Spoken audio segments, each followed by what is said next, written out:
Every day and every night, I feel you watching me. It's been some time since you were mine, but nothing sets me free. Your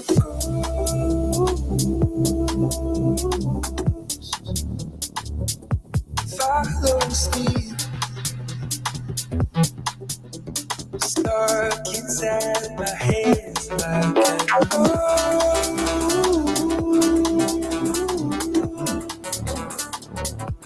melody.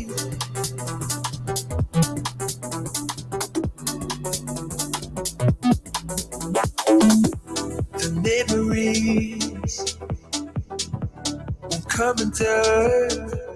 They stop me moving on. I see your face in everyone.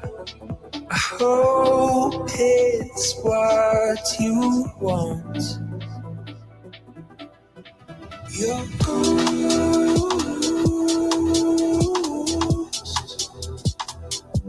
follows me, stuck inside my hands like an old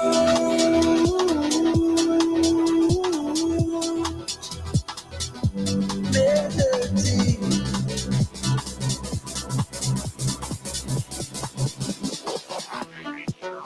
Your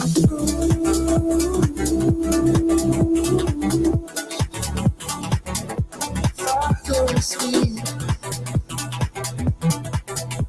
stuck inside my hands like an old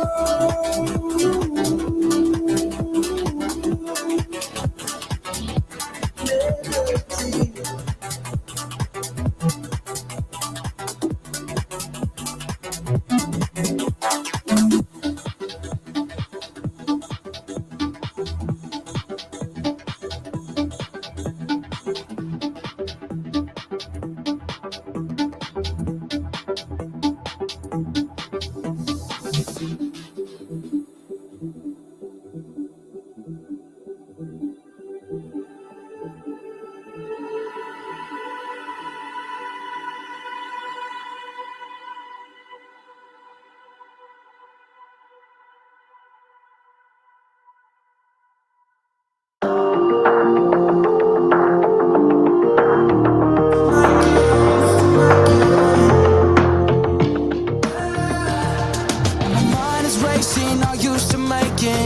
Of who I was, and when the bottle opens, I'll dance with demons until the sun comes on. On the outside, I seem like it's all my way of having fun, thinking this is just a part of me you love.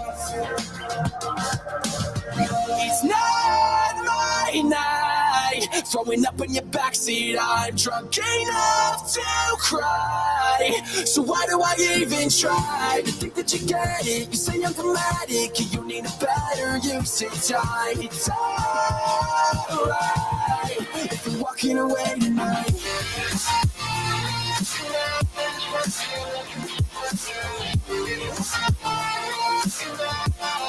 If you're walking away tonight.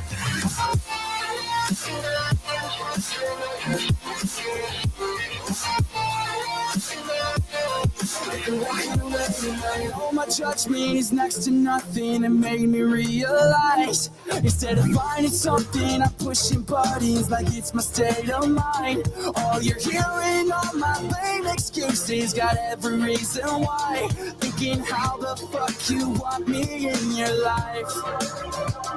Yeah. It's not my night, throwing up in your backseat. I'm drunk enough to cry, right. So why do I even try to think that you get it? You say I'm dramatic and you need a better use of time. It's alright if you're walking away tonight.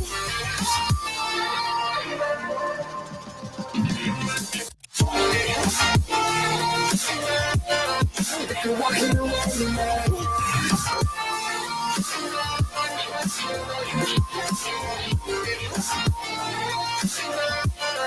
If you're walking away tonight.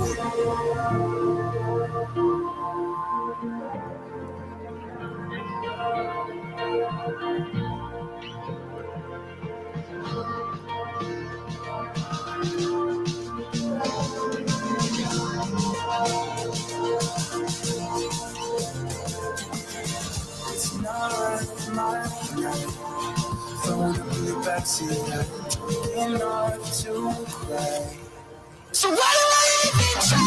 It's not my night. Throwing up in the backseat, I'm trying not to cry. So why do I even try to think that you got it? You say I'm dramatic, you need a better use of time. It's alright if you're walking away tonight.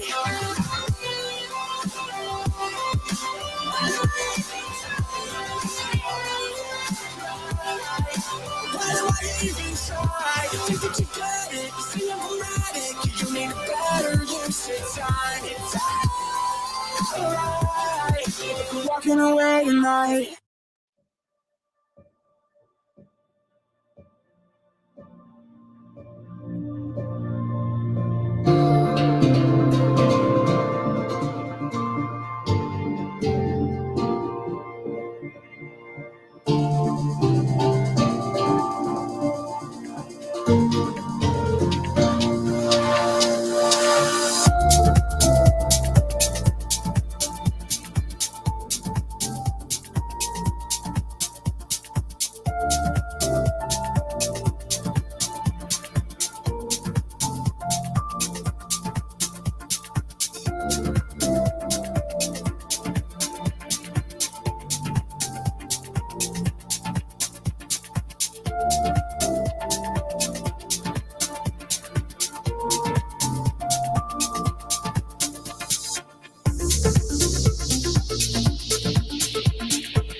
Two-step, and I bring it right back.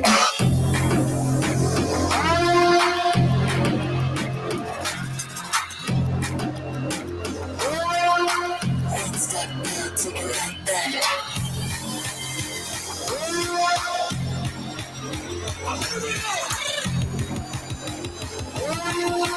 Two-step, and I bring it right back.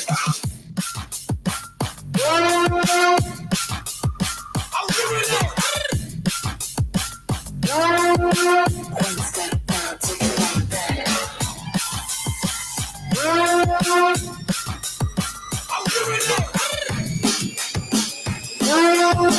Two-step, and I bring it right back.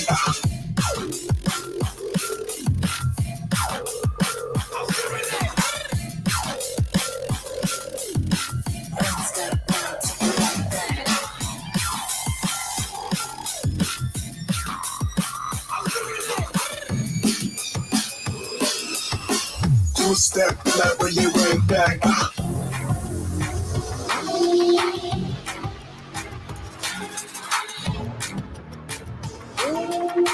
One step, now take it like that.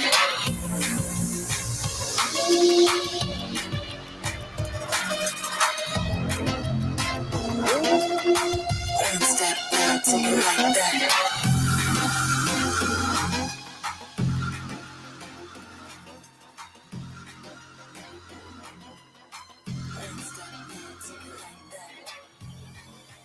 Well, if Graveyard is in lurk mode, I think that means I'm hosting by myself today. All right.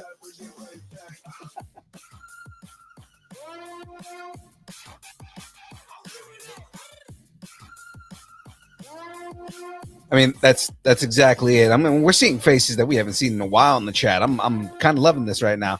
All right, let's go ahead and get the show started here. let's get it going.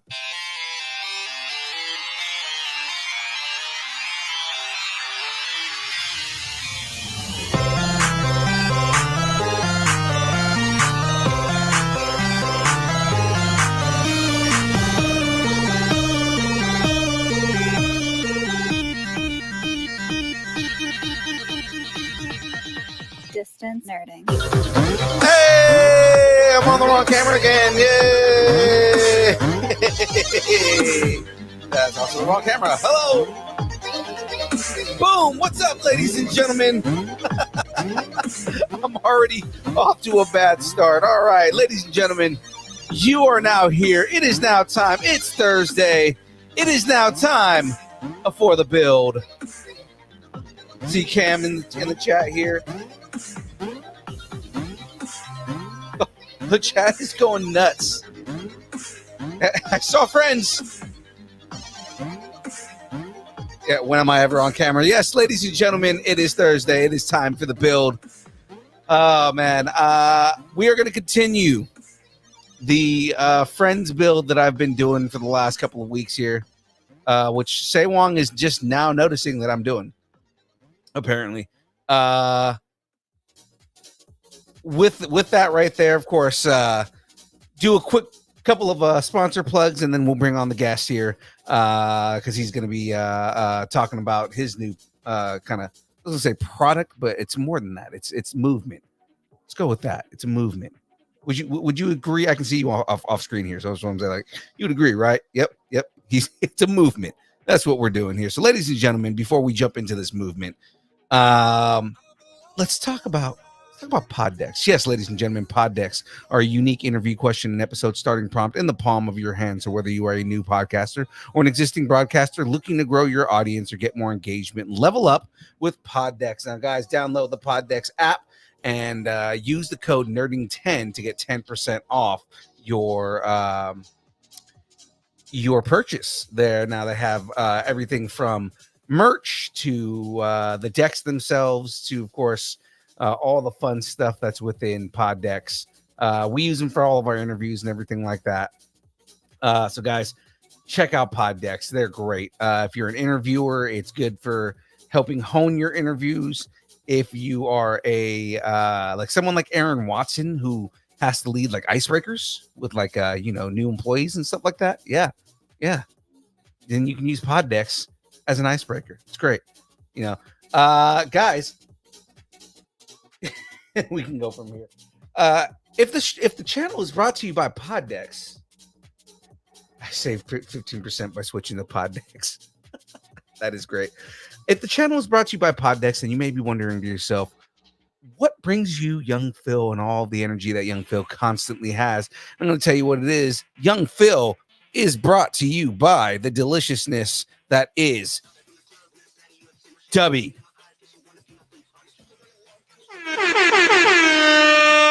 That's right, ladies and gentlemen. Dubby is an emerging brand. Dubby is a brand of energy drinks created to help focus, concentration, reaction time with no jitters or crash. Dubby contains no maltodextrin, no sugar, no filler, no artificial colors or dyes. Now, you may be wondering to yourself, what makes it different from other energy supplements that are out there? Dubby contains Neurofactor. Neurofactor is a neurotropic derived from the coffee fruit. It helps give your brain focus and clarity, while 150 milligrams of caffeine and 3 essential B vitamins help you stay alert and energized. Find out more about Dubby at www.dubby.gg. Use the code NERDING10, get 10% off your order. They range everywhere from energy supplements to hydration drinks. And of course, all of the merch and the fun stuff that's there. Of course, if you're like Eugene over at Geek Saga, it gives you the bubble guts, and that may be what you want. So, pure Peruvian Bam Bam.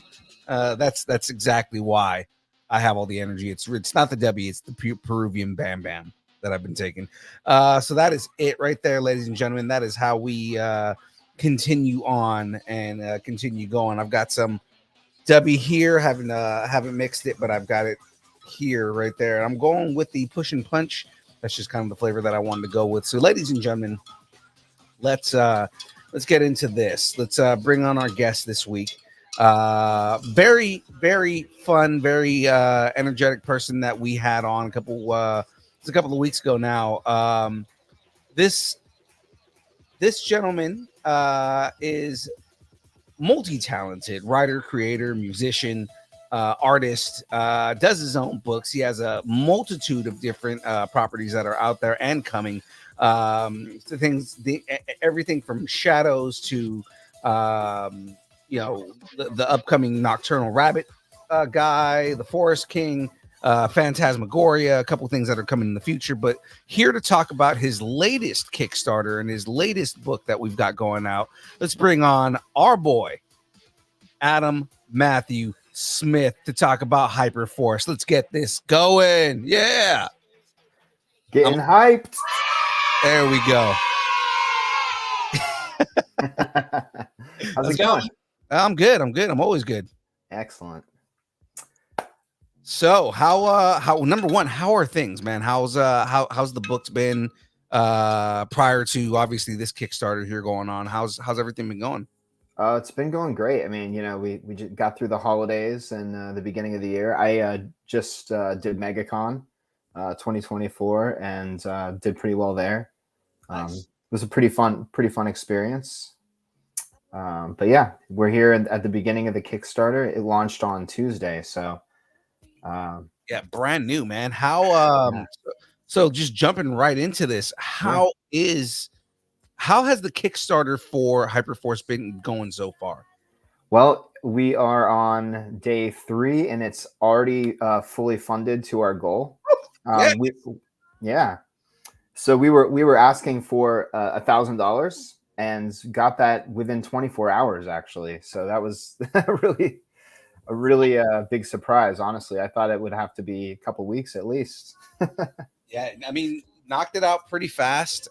You guys, in general, the work that you have going on for that book is already pretty great, man. So, I mean, I'm not surprised that it funded that fast. Thank you. Yeah, I'm really happy with it. And Alejo Vigliani, who's the artist on the pages, he really brought these things to life in a bigger way. So I'm really excited about that. So James. Eric Ruiz. I think he's trying to get Say Wong. He's trying to bait Say Wong into doing a James, and they kind of, when James isn't on the show, they kind of do this whole like chant for James in the chat. So, it's pretty funny. But yeah, man. So last time you were on the show, we kind of lightly touched on Hyperforce. Mm-hmm. But let's kind of give everybody, especially like anybody who wasn't here for the last show or anything like that, give them kind of like a light synopsis on Hyperforce itself. In that, again, they were kind of like lightly introduced in the Shadows books too. So yeah. So yeah, Shadows is the prequel to this Hyperforce series. Basically, Hyperforce is going to be a 10-issue arc to start off, but issue 1 is being funded right now, and basically, it's a group of these rebel hypersapiens who are people born with these extra abilities, much like mutants, in this futuristic world. So it's basically, I always say the elevator pitch is kind of like Blade Runner mutants or Blade Runner X-Men kind of thing, but these are not the X-Men of the good side here. So these are basically people who are anti-heroes at the very best, who definitely work outside of some laws and morality. So they're getting shit done, Right. and it's kind of like because I think we talked about it last. Is you were very inspired, I guess is the word that I'm gonna go with here, by Claremont, right? Yeah, he's one of them. Yeah, I think we talked about him last time. Yeah. But yeah. I mean, I have so much inspiration funneling in since I came up with these characters when I was a kid, just because I know I mentioned that last time, but they've been around for a long time, and I've kind of reworked them with an adult mind to kind of be more interesting, more multifaceted, the story more interesting, and all of that. But yeah, it's going to be really cool. It's basically these rebels who are fighting against the oppressive government, kind of killing their people and silencing them. So many parallels can be drawn to what's going on today. Right. Let's, oh.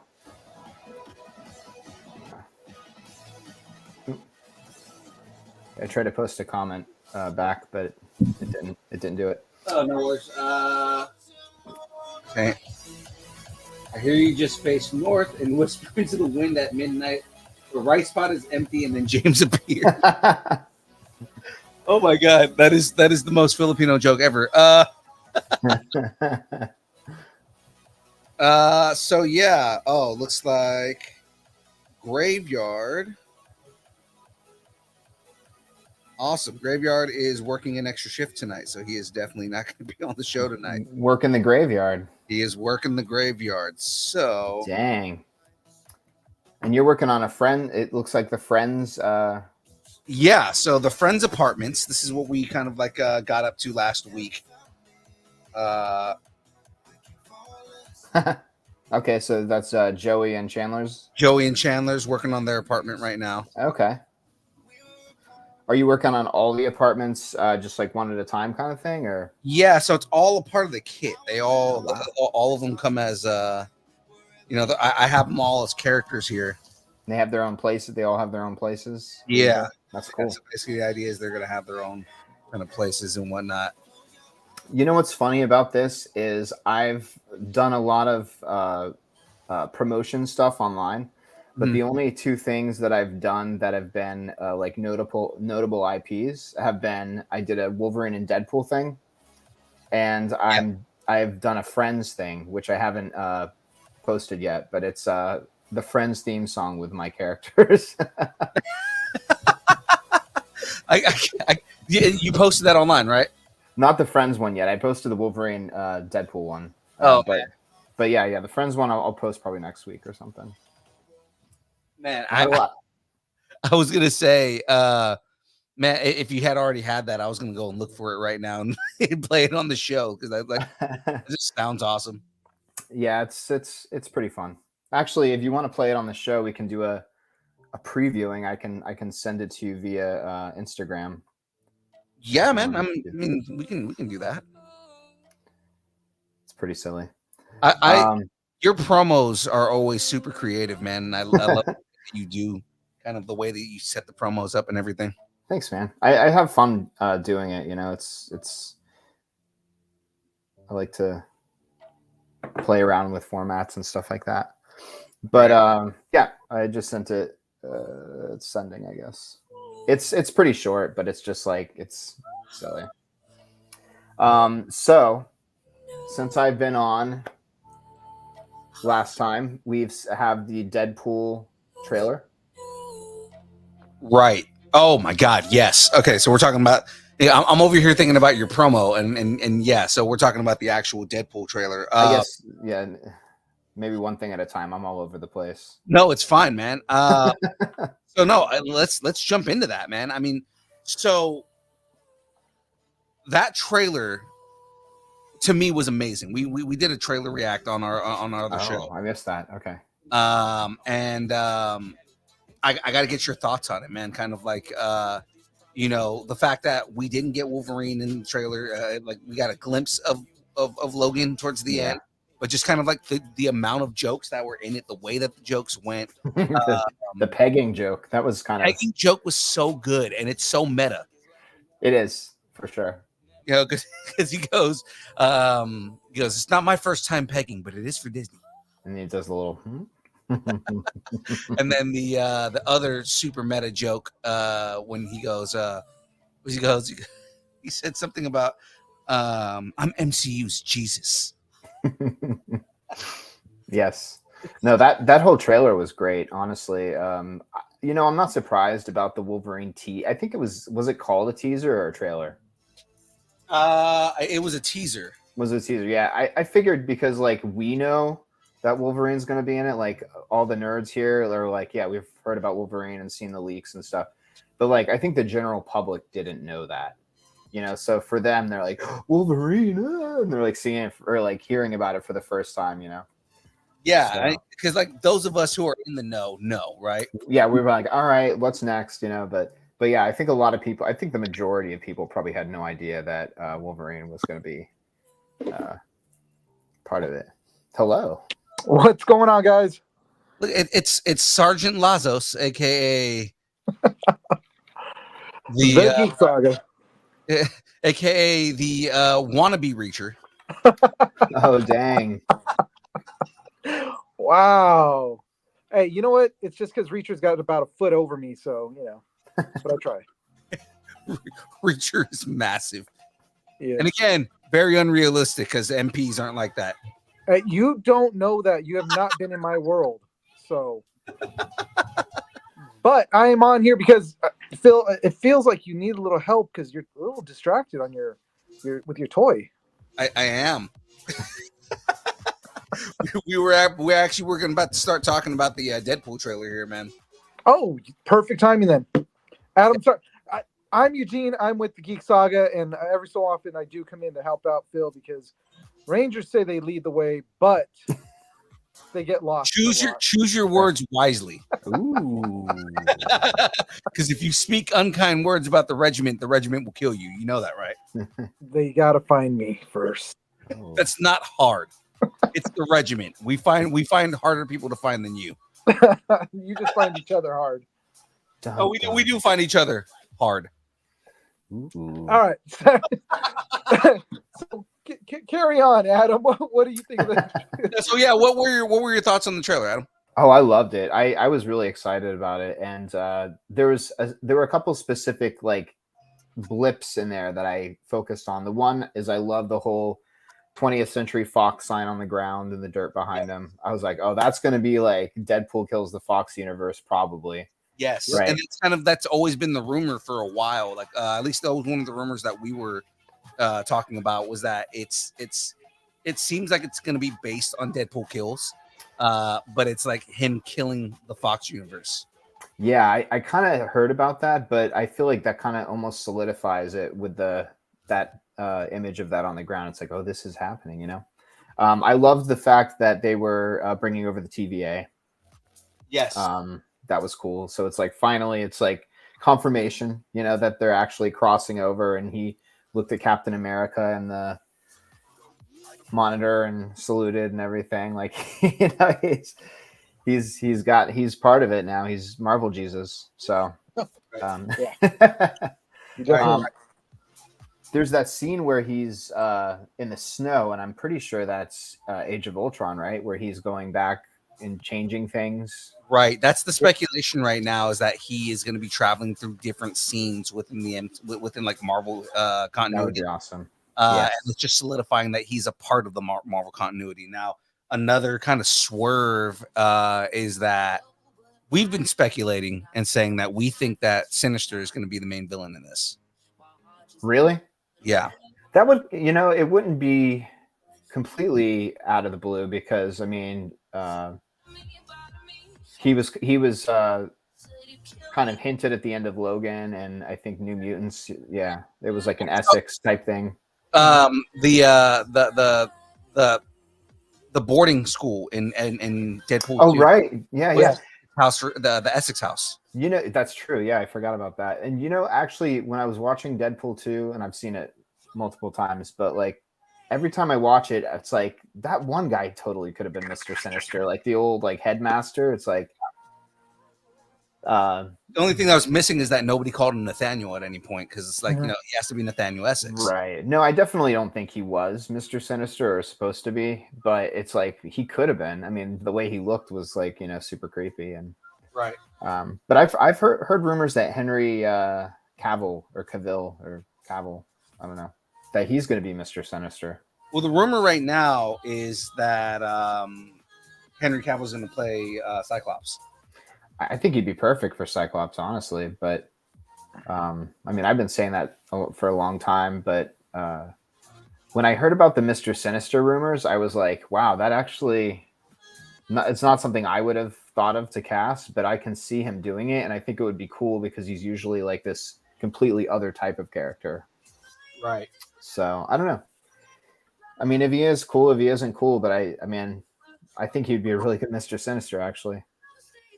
And he's very square. Like Mr. Sinister is very like square and built. So Yeah. I The can thing totally is, see that. it's like when you start thinking of like, okay, like at first I'm like, can Henry Cavill play a villain? And I'm like, well, he did in In Superman. Mission Impossible.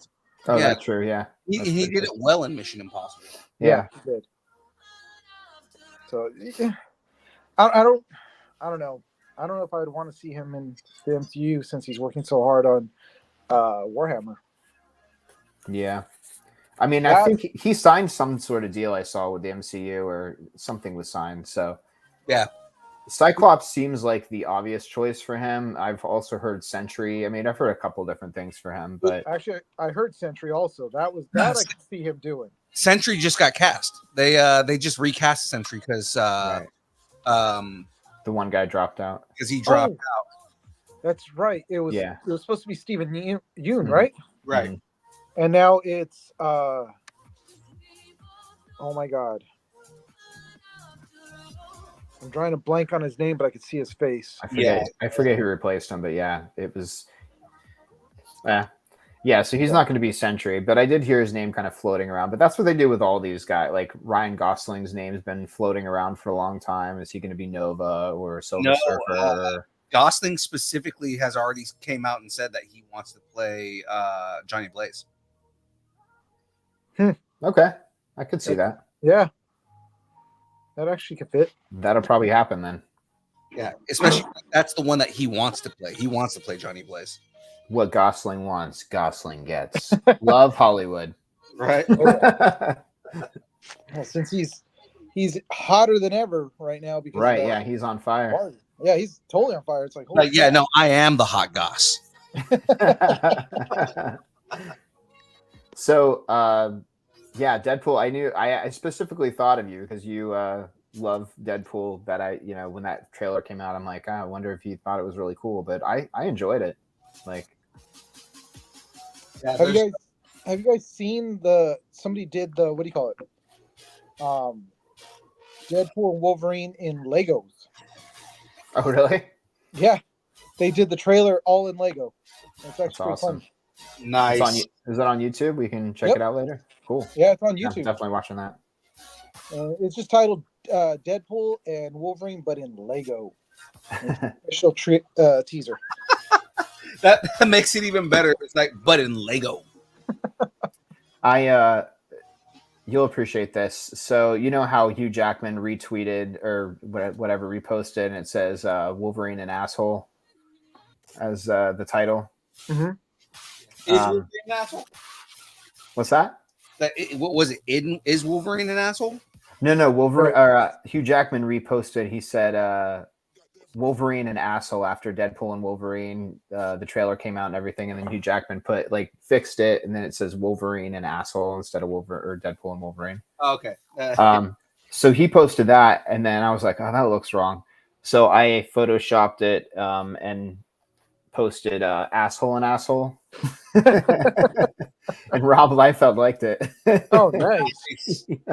No, yeah, because I was like, if we're asking, is Wolverine an asshole? It's like, well, yes, For Is that- sure. yes. Yeah, for sure. In the Absolutely. comics, Wolverine will put a bottle over anybody. So Yeah.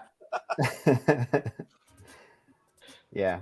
So Adam, I know that this is you're coming back to Distance Nerdy, this show, Right. because I'm back. So what else Happy you got Leap going Day. on? Happy Leap Day. Yeah, the day I had to pay my rent. Actually, Oh shoot! I just it just reminded you of something, huh? That no, just, I already did. I sent it. Oh, I was gonna say, that just means I have to pay my mortgage earlier. In. Womp womp. Basically, I'm here because I have a Kickstarter going now. yeah. So I have a book called Hyperforce.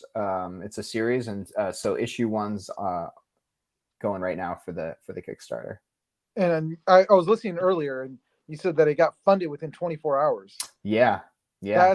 That's pretty good. That's pretty Yeah. awesome, actually. I kind of, at this point, I'm like, man, I probably should have. So like anything from here on out that's funded is going to be going toward the art for issue 2. Oh, nice. Yeah. So I'm happy about that because I funded the first one myself and it's a lot. I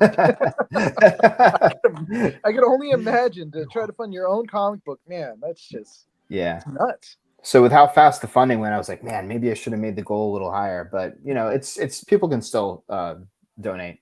So it's still And going. how many more days you have on that? 28, I think, or 27. Okay. Yeah. So There you go, guys.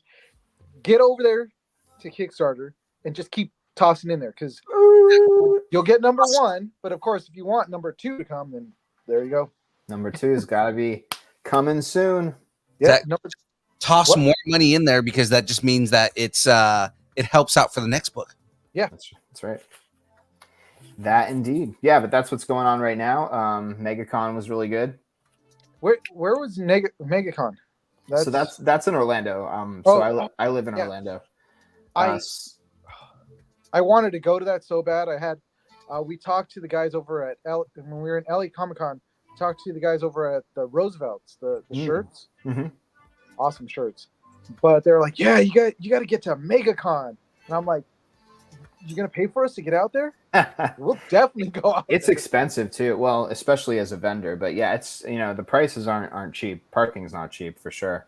Oh, I can only It's imagine. like $40 a day for parking. Jeez. Well, LA Comic Con was, I think I paid $30 a day.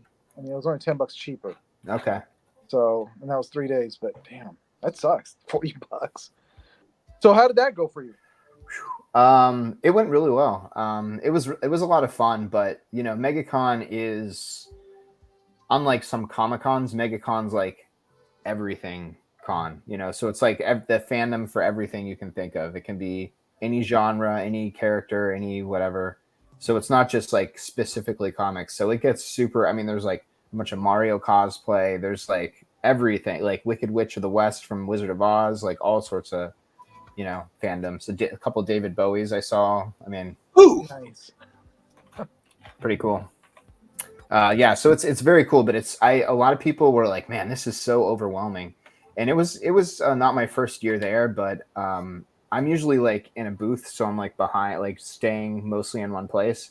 I'll get up and walk around to check things out, but I can imagine like being out on the floor for anywhere from 1 to 4 days can be very overwhelming. Yeah, it sounds like, I don't know if you've ever been down this way to San Diego.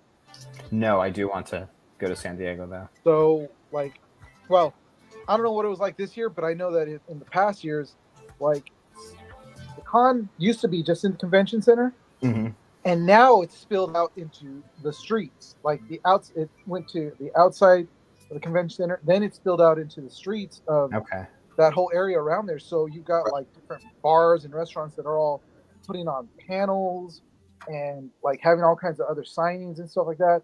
And there was one year where they even had what's the stadium down there? San Diego, I'm not sure because that's not my area. At San Diego, the baseball stadium that's down there, they did like a full-on like Walking Dead maze through that place. Like that's how huge Comic-Con is down here in San Diego. So I can only imagine. I mean, how big was MegaCon? MegaCon is generally about 160,000 people. That's nuts. Where's MegaCon located again? That's in Orlando, Florida. That's what it was. Yeah. Mhm. Yeah, that's crazy. And how did you do in your booth this year? I did really well. I mean, I honestly, in a con that's so big like that, with so many different things going on, to be an independent artist selling books with characters no one's like heard of, kind of thing. Yeah. I did really well. Like people, it's surprising the amount of people who are willing to kind of invest in something they're not sure about. Because a lot of people are going there to see their favorite character, or like meet their favorite artist or writer or whatever. So like people stopping by like an independent booth and doing that is pretty awesome. So yeah, I got a lot of good stuff going on during that. That's sweet. Yeah, I got some cool pictures too.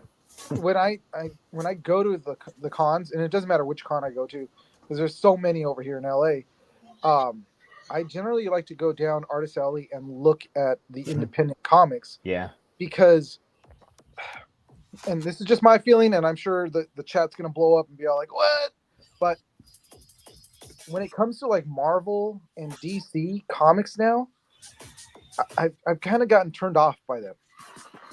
The stories. What? But Somebody had to say it. Come on. yeah, somebody had to say it. So thank you, Bill. But I feel like the storylines have not been great for a long time, especially since Disney's bought up Marvel. DC has always been like, since they did the whole New 52, I was kind of like, all right, I went through a few of those comics and I got turned off from that. Did you read any of the Night Terrors? Those were kind of I have cool. not. I Those haven't are heard. kinda cool. I'll have to look those up. But I've been doing a lot more stuff with like IDW, Boom, Mhm. Image.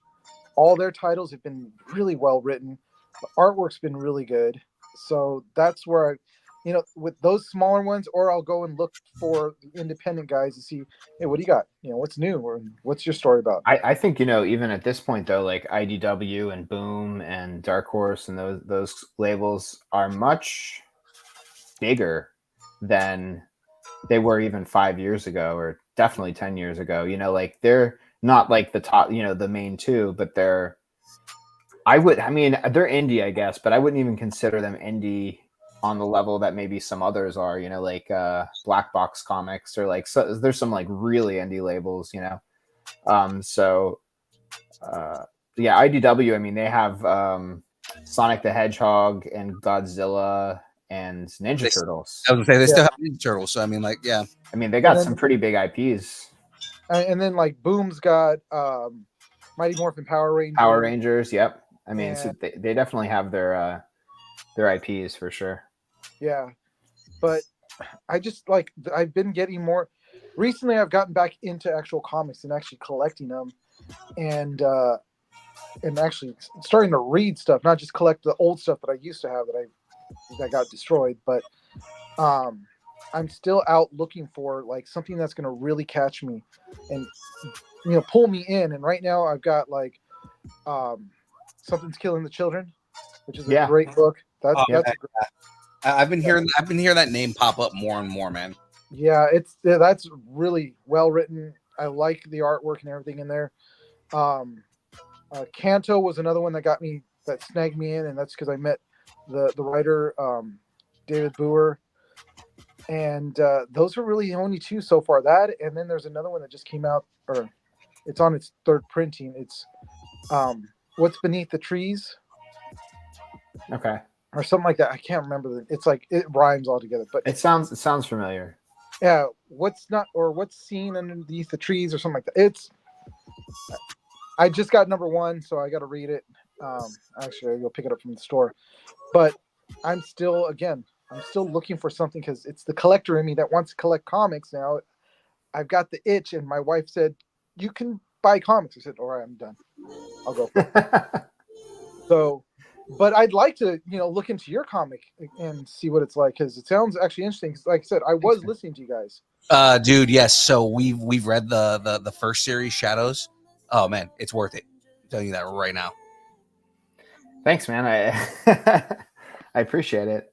Yeah, it's. I mean, it's kind of stuff that I always wanted to see in the comic books I was reading as a kid, and I was like, I'm going to do this instead. I don't know. Actually, at MegaCon, the COO of IDW talked to me. Ooh. Yeah, and she was like, yeah, I gave her my card, like a flyer, because I don't have business cards, and I was like, I don't know, this might be a little too dark for DW. Like, I mean, you guys have Sonic the Hedgehog, like, and my people are like blowing faces off and stuff like that. So They do have Last Ronin was kind of dark, man. Like Last Ronin's entire whole. Like, it's true. Yeah.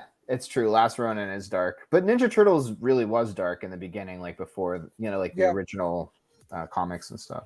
Eastman's first run was definitely like killing off people and killing Shredder and just all kinds of craziness. So yeah, but there's still some comics on their side with IDW that are still can go dark.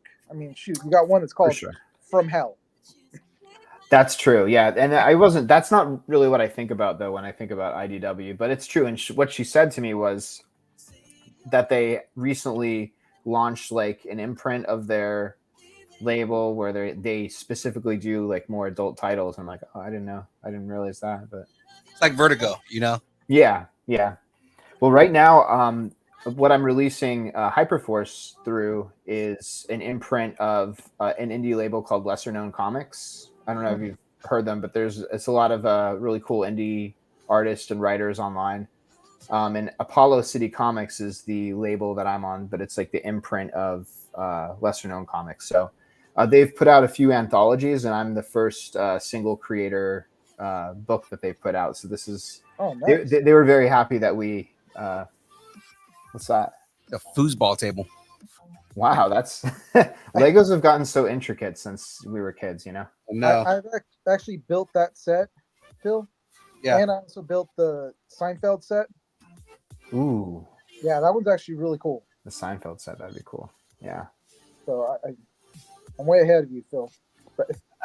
I was laughing the other day. I saw the Wednesday Legos, and they had a thing with her, and it was just like a Lego hand. Like, taken out. Wait, hold on. I've got a thing right here. That's cool. It's a Lego thing. There you go. Exactly. It was just that like laying beside her, and it's like, that's kind of a it's funny. All right, so I'm actually on Lesser Known Comics right now. Okay. And I'm trying to find your. There's. Shadows.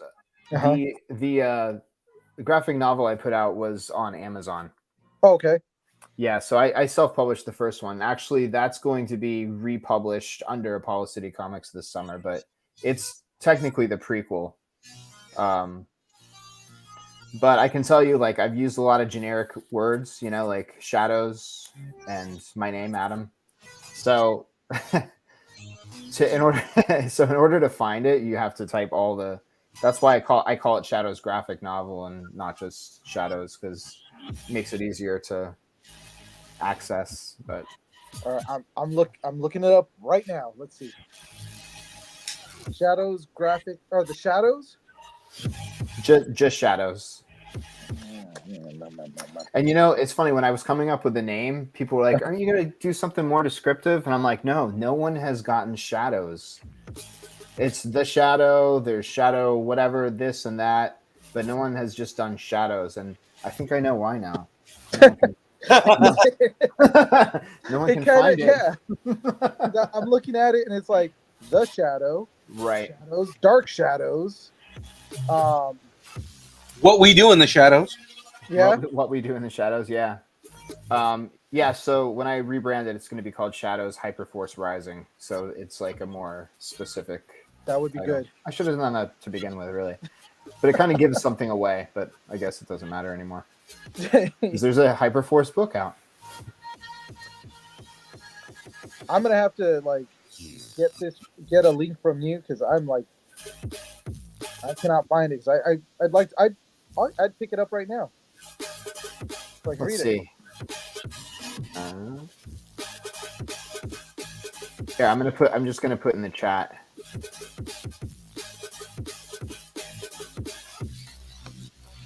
Phil, you got to come up with something different.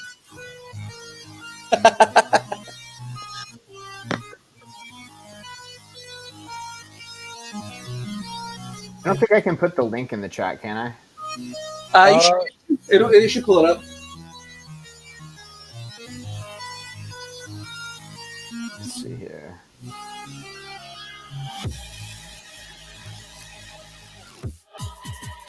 The Shadow. Wasn't that a Billy Zane movie? Yes. Back when Billy Zane had hair. That's the No. Phantom. The Phantom. No, the Phantom. The Shadow actually was Alec Oh Baldwin. no, Adam Baldwin. Yeah, Alex Baldwin. I remember that. And that's where they hid a whole skyscraper. Yeah, That's part of the storyline. Oh, Aaron Watson's bringing up when I was on Hardly Heroes. My sign off when I had my segment was White Ranger out. nice. White Ranger out. No, it's not letting me post links. Okay, try and put it in the private chat, and I can I should be able to post it out for you. Okay. Yep, it's letting me do private chat. I see it. Okay, so I'll just for funsies, I'll put the Shadows and the Kickstarter links in there. All right, so yeah, guys, that first link that I just posted right there, that is the link for the first comic right there, and then the second one going out there is for the Kickstarter. Adam, I found it. Nice. You on found it Amazon. Yeah. with the link? You mean?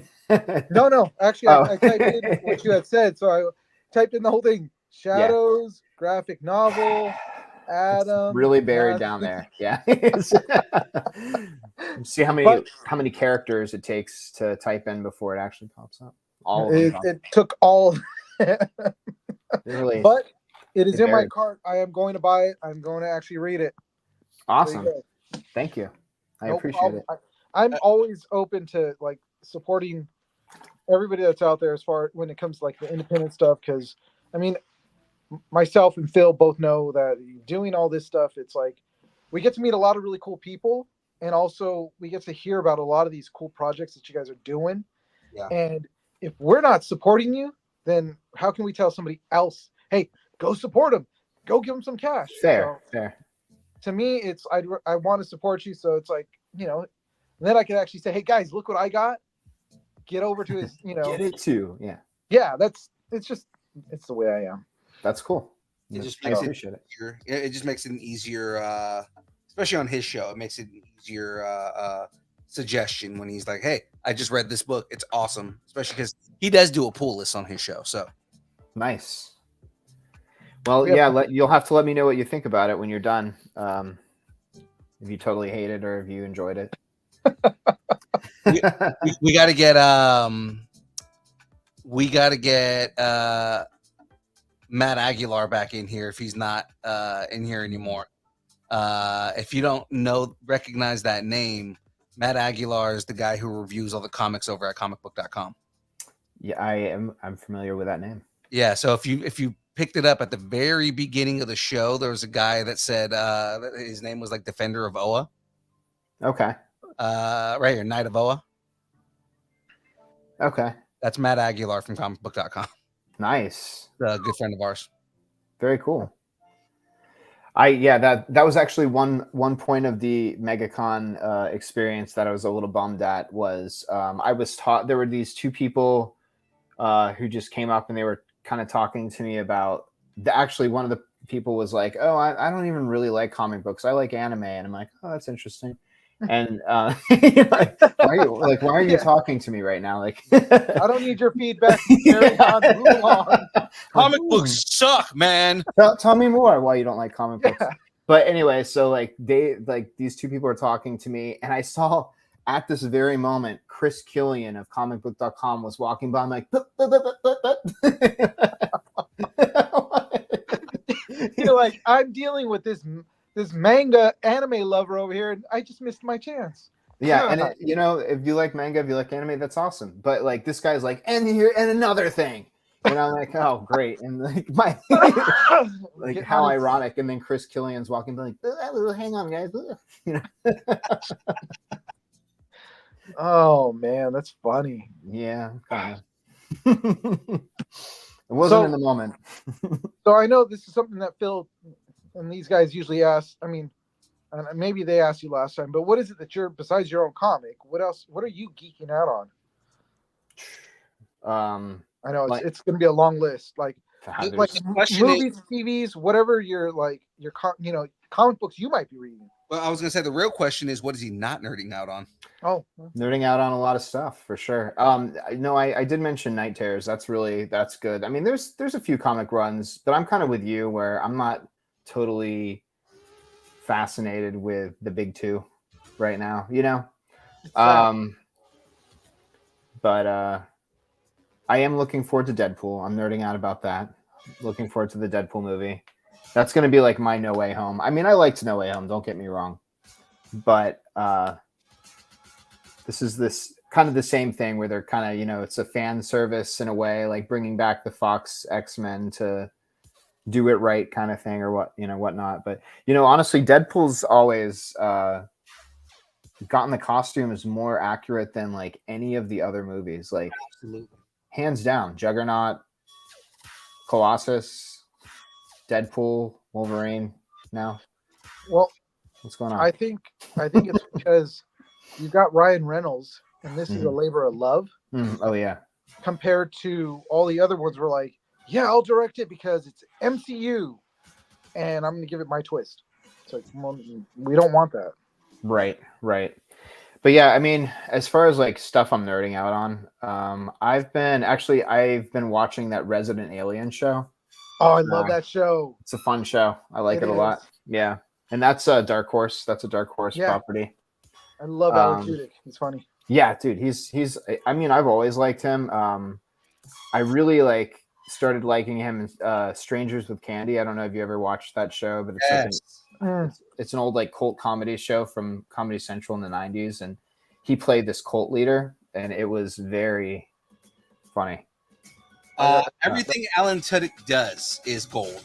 Yeah, he was in A Knight's Tale, is like the town crier or whatever. That was funny. I mean, he's Steve the Pirate. Yeah, Steve the Pirate. That's right. Oh my god, I forgot about that. What was that? Dodgeball? Yeah. Okay. Steve the Pirate Scurvy. He's a good character actor, but he's some of the faces he makes and the way he laughs and stuff is just like perfect for that, you know. I loved him as Mr. Negative in what is it? He was Mr. Negative in Doom Patrol. He was. Oh, that's right. Yep. Yes. He was also the computer in The Tick. Mm-hmm. Oh, really? I didn't know that. Obviously, if you've seen the Harley Quinn animated series, he plays both Clayface and the Joker. Oh, really? Yes. And of course, watched that series. He's Wash on Firefly. Yeah. Oh, exactly. That's a classic one for him, right? Yeah, he's been on a lot of stuff. Yeah. Have you watched the new Avatar, Airbender? I haven't yet. It's on my list, but as soon as I'm finished with Resident Alien, I'm gonna hop to that one. Oh, okay. Yeah. So I actually have to ask you, no spoilers. Eugene, no spoilers. Yep. What did you think of it? I thought they did a really good job. I mean, for once, we're seeing something that Netflix is putting out that's anime, live action, that actually, again, One Piece was pretty good. This one, Avatar: The Last Airbender, is actually really good too. Characters are pretty accurate. There's a few changes. They kind of move things around in the order, but it's not so bad that it's like M. Night Shyamalan all over again. Oh my god. Yeah, I know, right? I have. There are negative points to it, Mhm. but there's a lot more positive than there are Yeah. negative in that show. Exactly. You know, they got costumes, tone. Mhm. Zuko and Iroh, their relationship is magic, It's great. and Zuko is dead on Dante Bosco. The dude is like I'm like sitting there watching the performance down to his inflections. Is like he is Dante Bosco all day. Which funny enough, I just watched an interview with Dante Bosco and the kid who plays Zuko, like together, and Dante goes, "Can we call this like a Fire Nation interview? Is this what this is? A Fire Nation?" And he starts off and goes, "Hey Zuko, I'm Zuko." He goes, "Hey Zuko, I'm Zuko." He goes, "Are we Prince Zukoing it right now?" He goes, "No, it's a Fire Nation get together." Like it's great because the two of them are like they have very similar personalities, right? Sokka is perfect. Mhm. The way the Kyoshi warriors are amazing. Like, Oh my god. everything there's a lot of good that they did in this show.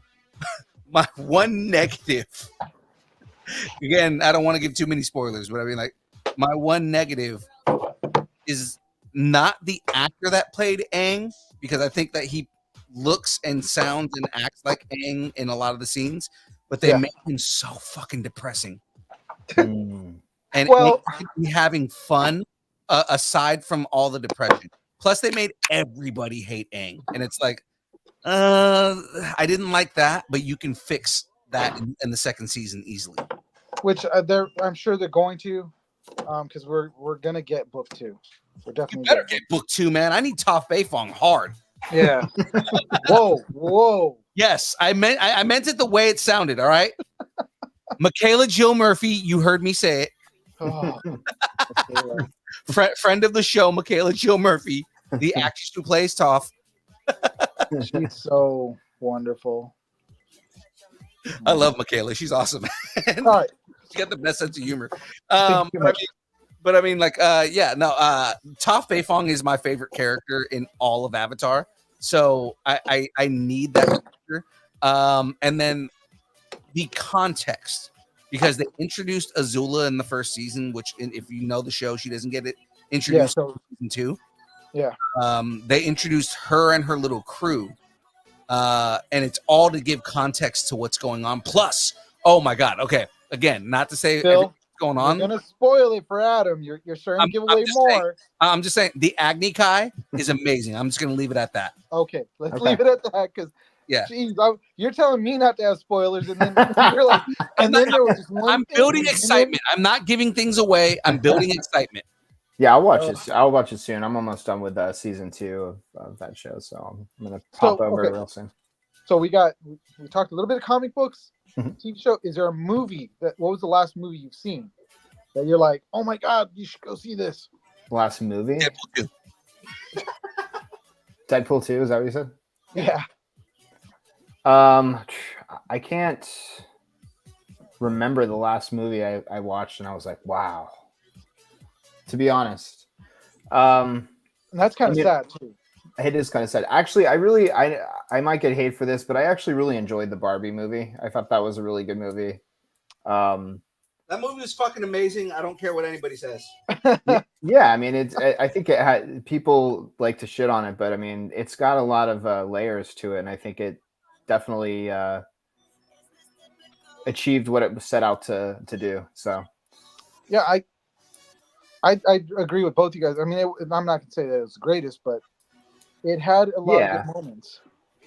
yeah, that's the thing. Yeah, there aren't a lot of movies that have been out lately where I'm like, wow. But to be fair, I have not seen Oppenheimer yet, so I haven't do- either. It's on Paramount Plus. Yeah. Okay, I do want to watch I don't know if I'd want to because it's so long, that. Hmm. and I don't know. Yeah. I watched I watched the Snyder Cut 3 times. Oof. If I can waste my time watching a 4-hour movie, I can watch a 3-hour movie. It's fine. What do you think about the Snyder Cut? I like the Snyder Cut. I like it better than the fucking Justice League because Yeah. Justice League was terrible. The Snyder Cut, aside from the gratuitous slow motion scenes, because he loves his slow motion, right? I thought it was a great movie. It definitely was good. I feel like it wasn't that different to make me be like, oh my god, this was a masterpiece. You know, like, I mean, there were definite better things about this. Huh? Oh no, it's one of the guys walking out. Okay, yeah, there are definitely better things about the Snyder Cut, but I feel like the damage was already done. I think for a lot of people, including me, to where it's like, all right, this doesn't look all that different. Yeah, there were some cool parts that were left out that should have been in there, but I feel like the entire storyline with Cyborg was just that needed to be there, and you know, Joss Whedon cutting all of that was like, this is dumb. yeah, Half of the scenes that Joss Whedon added didn't need to be there. The storyline with the Flash was so much better and so much more robust. Batman was 1,000 times better in this movie than he was in the Justice League. You can see when everybody says that in Joss Whedon's version of the movie, how Batman felt boring and the performance wasn't all that good. When you see him in the Snyder Cut, it's a different performance altogether, and you can kind of tell that the performance got butchered, and everything good about that performance was cut out of the movie. okay. And it's like, that's why those are some of the things that I'm just like, this is why this version of Justice League is better. Yeah, Because you get all the things we wanted out of Batman. You get the Flash, you get Cyborg, you get so much more storytelling that was taken out. that's true. Yeah, that just like the context of a lot of things made the story better. And then the final, like the amount of violence that he did, as far as the fight scenes. And he made I'm forgetting his name right now, the villain. Why am I forgetting his name? Max Power. I'm just kidding.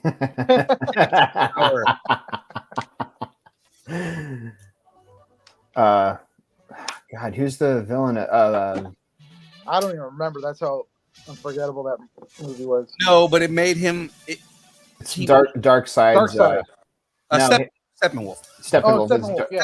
Steppenwolf was so much better of a character in this movie. He definitely looked a little bit cooler with some of the things that he had, but like Steppenwolf in general, he had motivation. He had, because before there was no motivation, there was no like, why is he here? Right? Like Joss Whedon cut out the scenes where it was Steppenwolf. His whole point was he was exiled and he was trying to get back in the good graces of Darkseid, and the only way he could prove his worth is taking over Earth, because Earth was the last place that he saw the anti-life equation. So the whole thing was like, there's motivation to Steppenwolf, and it makes him a little bit better. The Mother Box storyline and all that, but then Darkseid in general was a better character, right? For sure. Glimpses in the Joss Whedon version, but you get a lot more Darkseid in this movie, and he's a lot more rounded of a character, and he feels like more of a threat, right? And then that scene at the end, you know, spoilers for a movie that came out 4 years ago now. 4 years ago, when Wonder Woman cuts his head off and it lands at Darkseid's feet, right? And Darkseid is just like, okay, well, my turn now, right? And like that made that movie that. Oh, and then again, jumping into all the other things, the injustice scenes were a lot better in this too. That's true. Yeah. So you get these injustice glimpses, and the whole idea, because he put out what the intention of all that was in the second movie. There was supposed to be a lot more of that, which is what everybody wanted. Right. And you're supposed to get to the point where they're fighting Superman, because Superman is under the he's under the influence of the anti-life equation, right? So it's like that movie was a lot better. Now I have my biases because I also liked Rebel Moon, and everybody hated that movie. Oh God. Dude, I watched it I watched it with my blinders were on, because I was like, this movie's gonna suck. This movie's gonna suck. It's gonna be shit, but I have to watch it because I have to be able to speak to it. The number one thing that everybody complained about, the number one thing that everyone complained about on that movie is they were lost. They couldn't follow the story. I'm like, I understand everything that's happening this entire time. I'm not lost at all. Well, I'm not having any issues with the story in this, and I don't know why everybody has such a problem following the story. it's very, to me it was convoluted, but I followed it. But it wasn't meant to be what we saw. It was actually meant to be a Star Wars. Right, and he went and he had to change a bunch of stuff, but I mean, like, yeah it was. You can see the Star Wars similarities in there. But really quick, I like what Se Wong said. If you watch the extended edition of Peter Jackson's Lord of the Rings and Hobbit, you can watch Oppenheimer. Yeah, exactly. Big difference is those movies are really good and had action in them. So I'm not gonna sit there for 5 hours, however long that movie is, for one big explosion. When I can get that when I go to the restaurant. We know how it's like the Titanic, right? We know how it ends. 3 hours for this. I waited 3 hours for her to just say, "I won't let go, Jack." Oops, you're drowning. Yeah. There was enough room on that door for both of them. There was definitely enough room on that fucking door for both of them. You know why? Because she was a selfish whore. I'm just gonna say. She's like, I need foot room. Yeah. I am of the upper class. Yeah. That was payback for painting her like one of his French girls. Right. Where's my bag gonna go? Yeah. I need this big giant diamond to be on this with me. Well, I'm not gonna lie. Rich. She's so rich that as an old woman, she just throws a priceless gem over the over the thing. Oh, yeah. Whatever. Bitch. What were you gonna say, Adam? That shit. Give it to some poor people, motherfucker. I was just gonna say that I couldn't help but think when you were talking about the end of the Snyder Cut, how when the head's at his foot and he's like, that's when he puts on the gauntlet and he's like, "Fine, I'll do it myself." Exactly. That is. Which was Joss Whedon. But yeah, there are a lot of, I think that movie should have been split into two.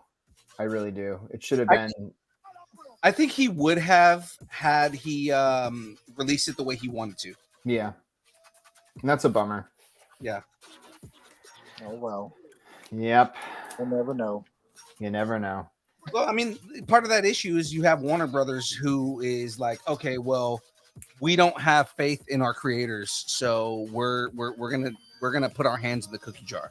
It's basically what Bob Iger is doing right now at Disney, right? Like, it's basically, I don't have faith in the creators. I don't think this is gonna make money, so I'm gonna put my hands in this. Warner Brothers is notorious for putting their hands in the cookie jar because they're just like, we don't think this is gonna make enough money. So how do we make money out of this?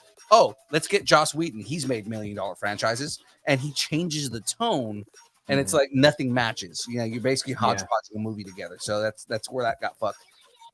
Again, I've said this a lot in the past, where everybody kind of gives shit about the sequel trilogy. The reason the sequel trilogy for Star Wars was what it was because Bob Iger didn't let creative do what it did. He did not let them make their movies. He was like, "Oh, this is not going to make money. I need you guys to change this to what I want so it'll make money." Palpatine was shoehorned in because Iger said, "Oh, what's going to make money? Put Palpatine in there. People like Palpatine." Not really. Yeah. Apparently, in the J.J. Abrams version of that movie, Palpatine's not in it at all. No. I think they were supposed to be leaning more towards Thrawn being pulled in or something like that. Not that Or it not was Thrawn, supposed to but be. Snoke was supposed to be more of a formidable person, That would have been cool. and I Yeah. believe that in the J.J. Abrams Bible, because that's like circulating around, but the Bible that J.J. Abrams wrote when he made the first movie, Rey was supposed to be a Kenobi. would have been a lot better. Yeah, and that's the whole. Or no. She was supposed to be a Skywalker. Originally, she was supposed to be a Skywalker, and the whole point of why she has the memories when she holds Anakin's lightsabers because she's a descendant of Anakin. Now that makes sense. Yeah. All right. Yeah. Wow. They really Beard off. Yeah. Yeah. They veered off, and it's because again, Abrams was like, okay, well, how do we do this the way we can make this? We'll make her a descendant of Palpatine, and she's we'll do Palpatine and all this other stuff, and it's like there's a storyline there in the books, but you didn't earn that, right? Like there is a storyline in the books, in the extended universe books from the 80s, of Palpatine extending his life because he does essence transfers and he can transfer his essence into clones. And they, if you know those stories, you realize that that's what they try to do without explaining it. Which I think that's what Feige's doing, or not Feige, sorry, Filoni's doing right now. Because if you pay attention to the stories that he's telling in Star Wars right now, it seems like he's leaning heavily into cloning with a lot of stuff, like in the Mandalorian and all that they haven't like really addressed yet. And I think he's gonna explain that background story to add context to the sequels, to make the sequels better, same way he did with the prequels, because everyone hated the prequels until Clone Wars came out and gave context to everything. Thank you, Phil. Yes, I'm a nerd. I know. What did you think about Ahsoka? I love Ahsoka.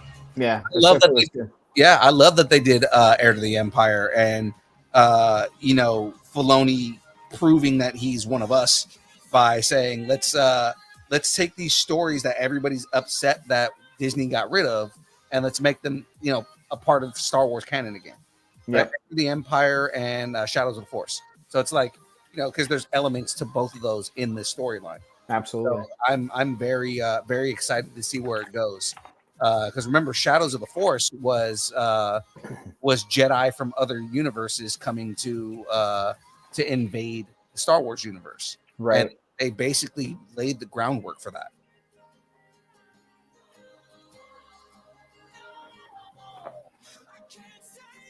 Oh, we lost Eugene.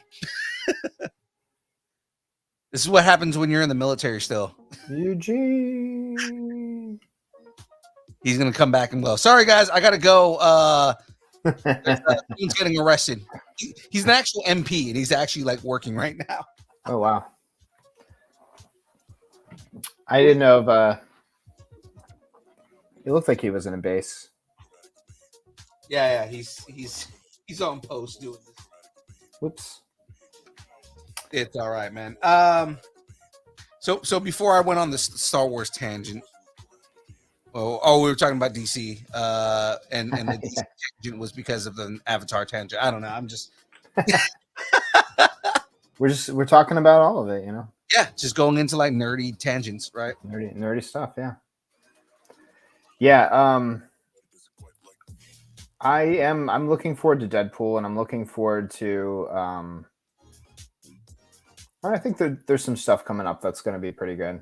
I heard about the Silver Surfers coming, possibly a Silver Surfer movie. What do you think about the casting for Fantastic Four? Because that's been divisive for sure. I don't know how I feel about. Like, I love Pedro Pascal. Don't get me wrong. I love him as an actor. I don't know how I feel about him as Reed Richards. Right.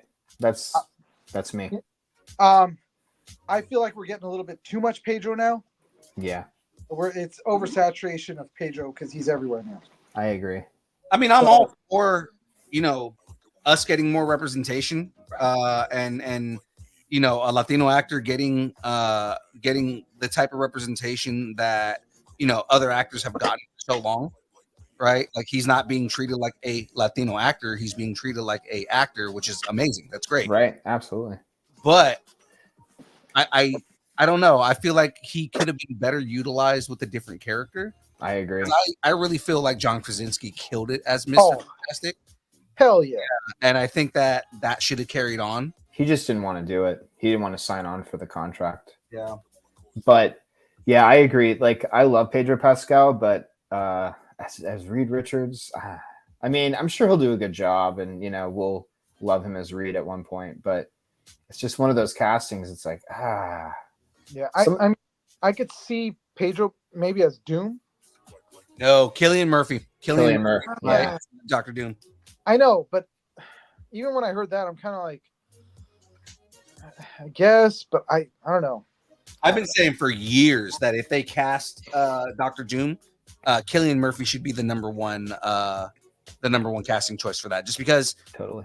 I think Cillian Murphy kills it in those types of roles. He can play arrogant extremely well. I haven't seen Oppenheimer yet, so I don't know, you know, if that's kind of how he plays Oppenheimer. But if you've ever seen Peaky Blinders. yes, Mhm.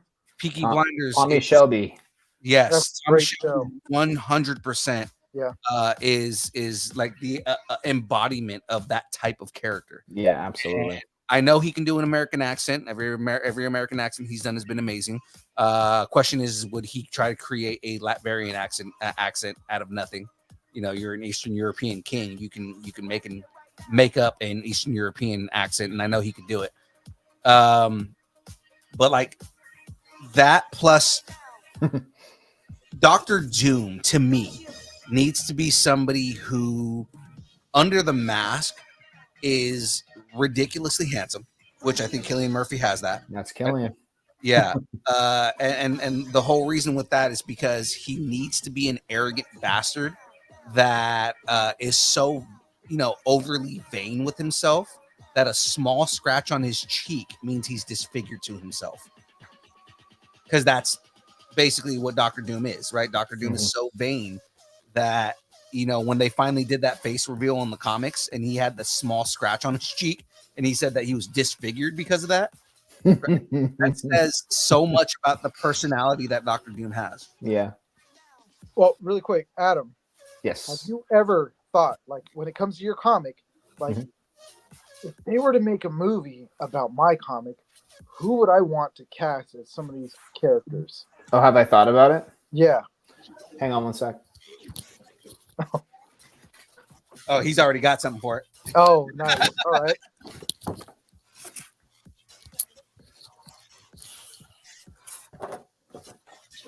Oh, jeez. He's got the whole layout. Hold on. Hyperforce casting, baby. Nice. All right. Yeah, you're already set. That's it. You're like, they're going to come into Adam and be all like, so, yeah, we want to make your movie. All right, here's the cast. That's all I need. All right, guys, we're done. What's next? All right, I wrote these characters with these actors in mind. That's pretty funny. I just lost a tack doing that. I'm probably gonna step on Oh. it later. It's okay. Is it one of the clear back ones? Yeah. Oh. Yep. In its carpet. Oh man. But that's yeah, it'll be all right. And then I mean, like it's fun because, you know, obviously I'm building Lego, right? But there's carpet below this, so whenever I drop a piece, I get to walk around in this later, and you know, Where is this? where's the trigger? Where is she? That's pretty funny that you've already got your cast all set, laid out, and that's like, I mean, it's it's not set in stone. It can change, and this is the second set of people I've had because these characters have been around for a while. So I had like a idea board a while back with them and with the old character or the old cast, and they're like too old to play the characters now. So I'm like, I got to get newer people. what were some of your choices first? Yeah. Your first choices. My original cast. Yeah. I had Amanda Seyfried as one of my characters, and she's a bit old now. I hate to say that. I mean, I'm probably older than her, but I mean to play the character. Yeah. You know. Oh gosh, I kind of forget some of them now. But you actually the first round, it was like, I think Orlando Bloom was one of them. I mean, it's like, people who were like hot at the time, but like kind of you don't see so much anymore. I mean, I guess he was in the Formula One movie or wherever, or, the Gran Torino or Gran Turismo. Gran Turismo. Yeah. Which, have you guys seen that movie, by the way? No. I heard good things about it. I haven't watched it yet. I know it's on one of the streaming services right now. I'm not a big fan of the racing stuff, so my love of that kind of stops with Talladega Nights. Oh, really? Mine stopped at Days of Thunder. It's just. I'm not gonna say I don't love those movies because, what was the one? Ford versus Ferrari was a great movie. Oh, that was a good movie. That was a good movie. Yeah. That was actually a really good movie. But I'm sure Gran Turismo is good, but like what makes me want to watch it more is knowing that it was a true story. Yeah. That this kid got a really lucrative racing contract based off of playing a video game. Yeah, that's pretty wild. Yeah, but then that gives hope to all these kids right now that are like playing Call of Duty and thinking, I'm going to join the army and this is what I'm going to do. I'm going to kill everybody. I'm going to be special forces. It's like, I'm going to tell you right now, the amount of dudes that dropped out of Ranger selection because they thought that they played Call of Duty and that it was easy shit. It's like, oh, I do it in video games all the time. It's like, it's not a fucking video game, man. This is real life. It's true. Yeah, some of these kids get on the ranges and they're just like, I can shoot because, I use the M4 with the ACOG in Call of Duty, but I also have the collapsible stock that has an extra spring in it. And it's like, dude, shut up. You're not using that. It's like your controller doesn't have a kickback like that. Yeah, I mean, The thing is, they think it's a light recoil, but still. Well, they think because they can do it in a video game, that means they get to do it in real life that way. And it's like, right. No, you get standard issue shit. Yeah. Pretty much. You get a basic ass M4 the way that everybody else does. It's like someone playing Rock Band and bragging about their guitar skills. Yeah, dude, I so could shred on that. I could do this. I played an AC/DC song, bro. Yeah, really? A-B. Yeah. It's like, where are the colors on the neck? There's no colors, dude. No, that's cool. I mean, it's fun. But it's a game, it's different. Yeah. It's not real life. Oh my god, these guys. Hold on.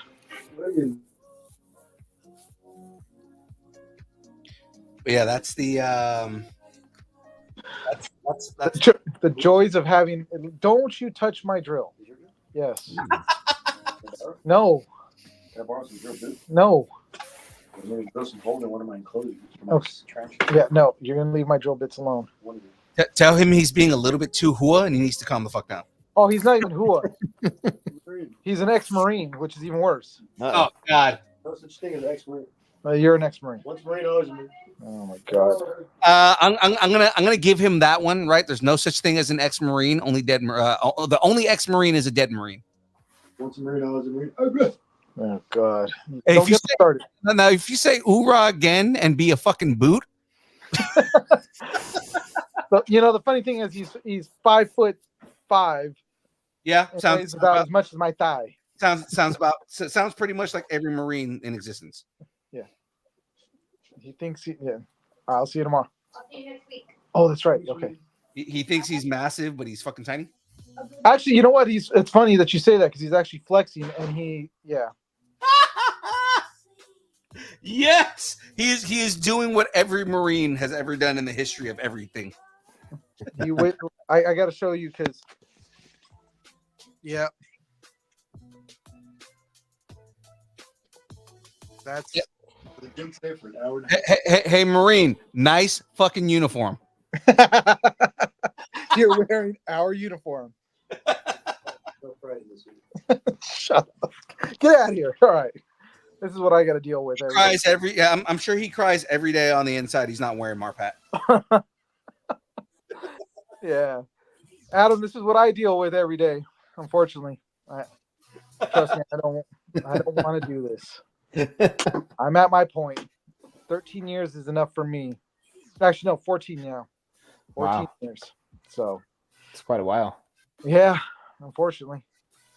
Phil had it right. Bust up your knee and just call it quits. That be funny if that were like, you know, Not what true. we did. Yeah. Remember, I didn't get out by choice, buddy. I got hurt. Oh, I know. That's why I brought it up. But so, God, you kept Adam on for a while, man. He's over in Florida. I'm just chilling. We're just shooting the shit, man. Yeah, Oh, we're okay, just hanging out. cool. All right.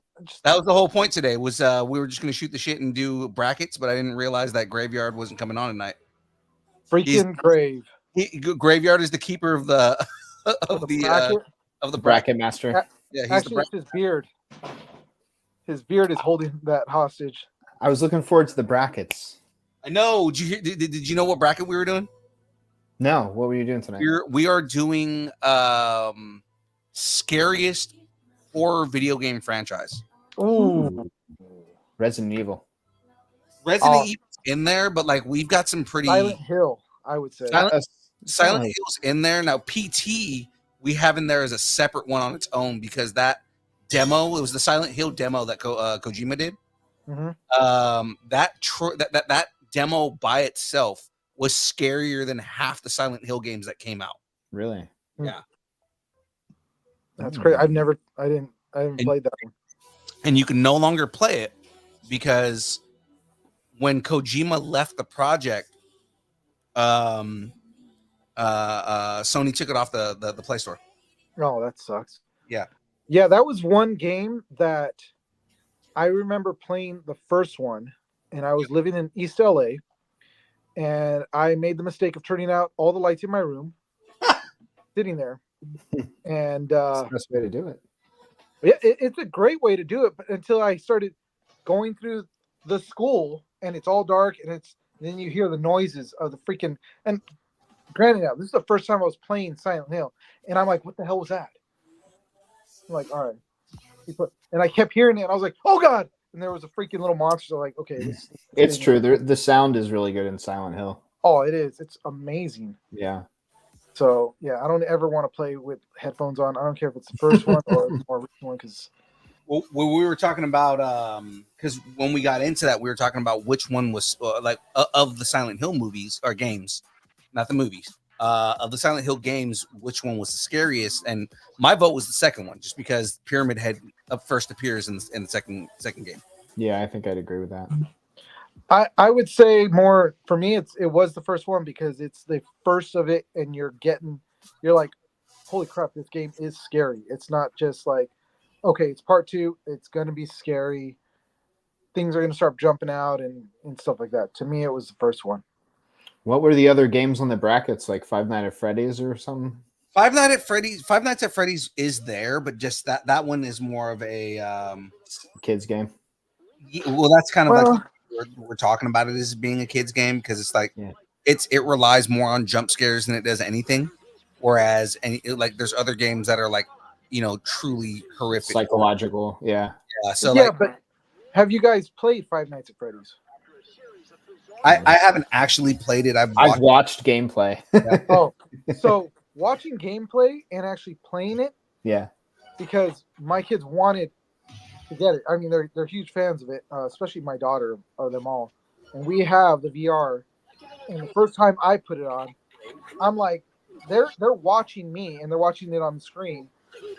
And I'm like, well, what do I do? And then all of a sudden you hear like the noise of the alarm, and they're like, well, you got to do this and this. And I was like, okay. And I'm like, I'm freaking out because I'm starting to hear the freaking whatever that, I don't know which character was coming closer. And all of a sudden it's like, ah! I was like, oh, I was like, all right, I'm done. I'm good. You guys could have that. So, I guess in VR especially, that would probably be very Oh, yeah. immersive. Like it- 100%. The reason why I like that game is not moving on is because it is a game that mostly kids play, and kids are like, you know, it's not even a game where like kids are actually like scared, right? Like it's primarily at this point a children's game that's got jump scares in it, versus something that is like Soma, you know, that is, or like Dead Space games that are, you know, you're not going to let your kids play these games because they're like this game is going to fuck them up. Did you guys talk about the Exorcist one? Because they did make an Exorcist game. And it was for the VR. And that junk is scary as hell. We did not talk about the Exorcist video. Okay, so look that up. Look up some of the gameplay of it, and that junk is pretty scary. There are obviously jump scares, but it's also just the sounds and everything. And of course, when you have your VR headset on, it's like you're in there, and it's just ugh. Yeah.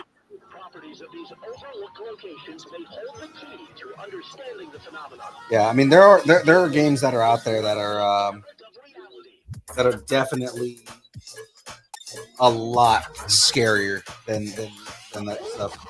But I do think that a lot of the older games that we had, like that played on, on PlayStation, and of course Xbox, were pretty damn scary. Yeah. And it's just you're on the controller instead of a full-on VR set. But if you turn off the lights, like Adam said, that's the best way to do it. Yeah. You're gonna get scared. It's the way to play it. Yeah. Let me see if I can get Graveyard to send me the list of games.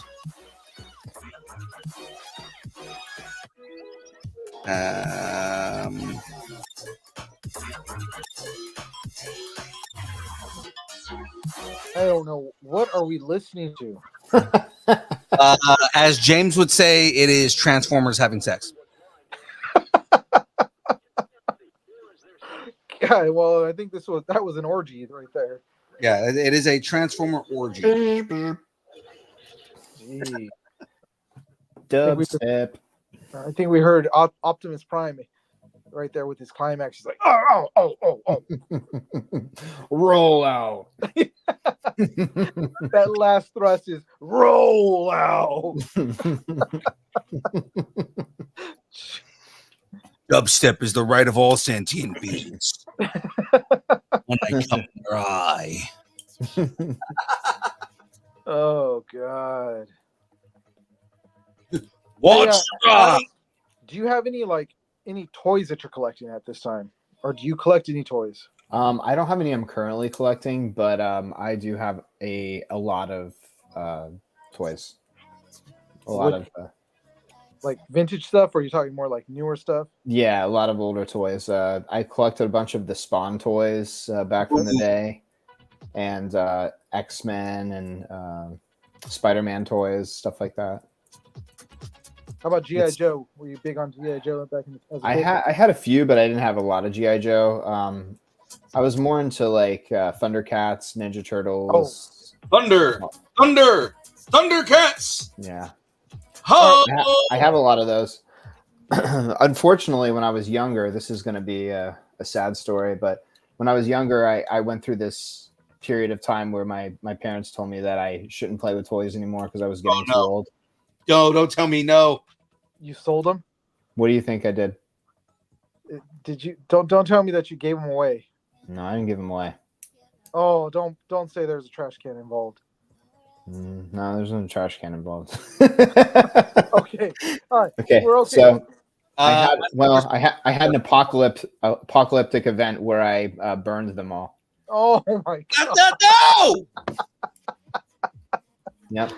I was Oh, literally just saying, please don't tell me fireworks are involved in. poor Lion-O. Only a few survived the apocalyptic event. Why would you do that? Oh, Couldn't play with them anymore. So you wow. turned into fucking Sid from Toy Story.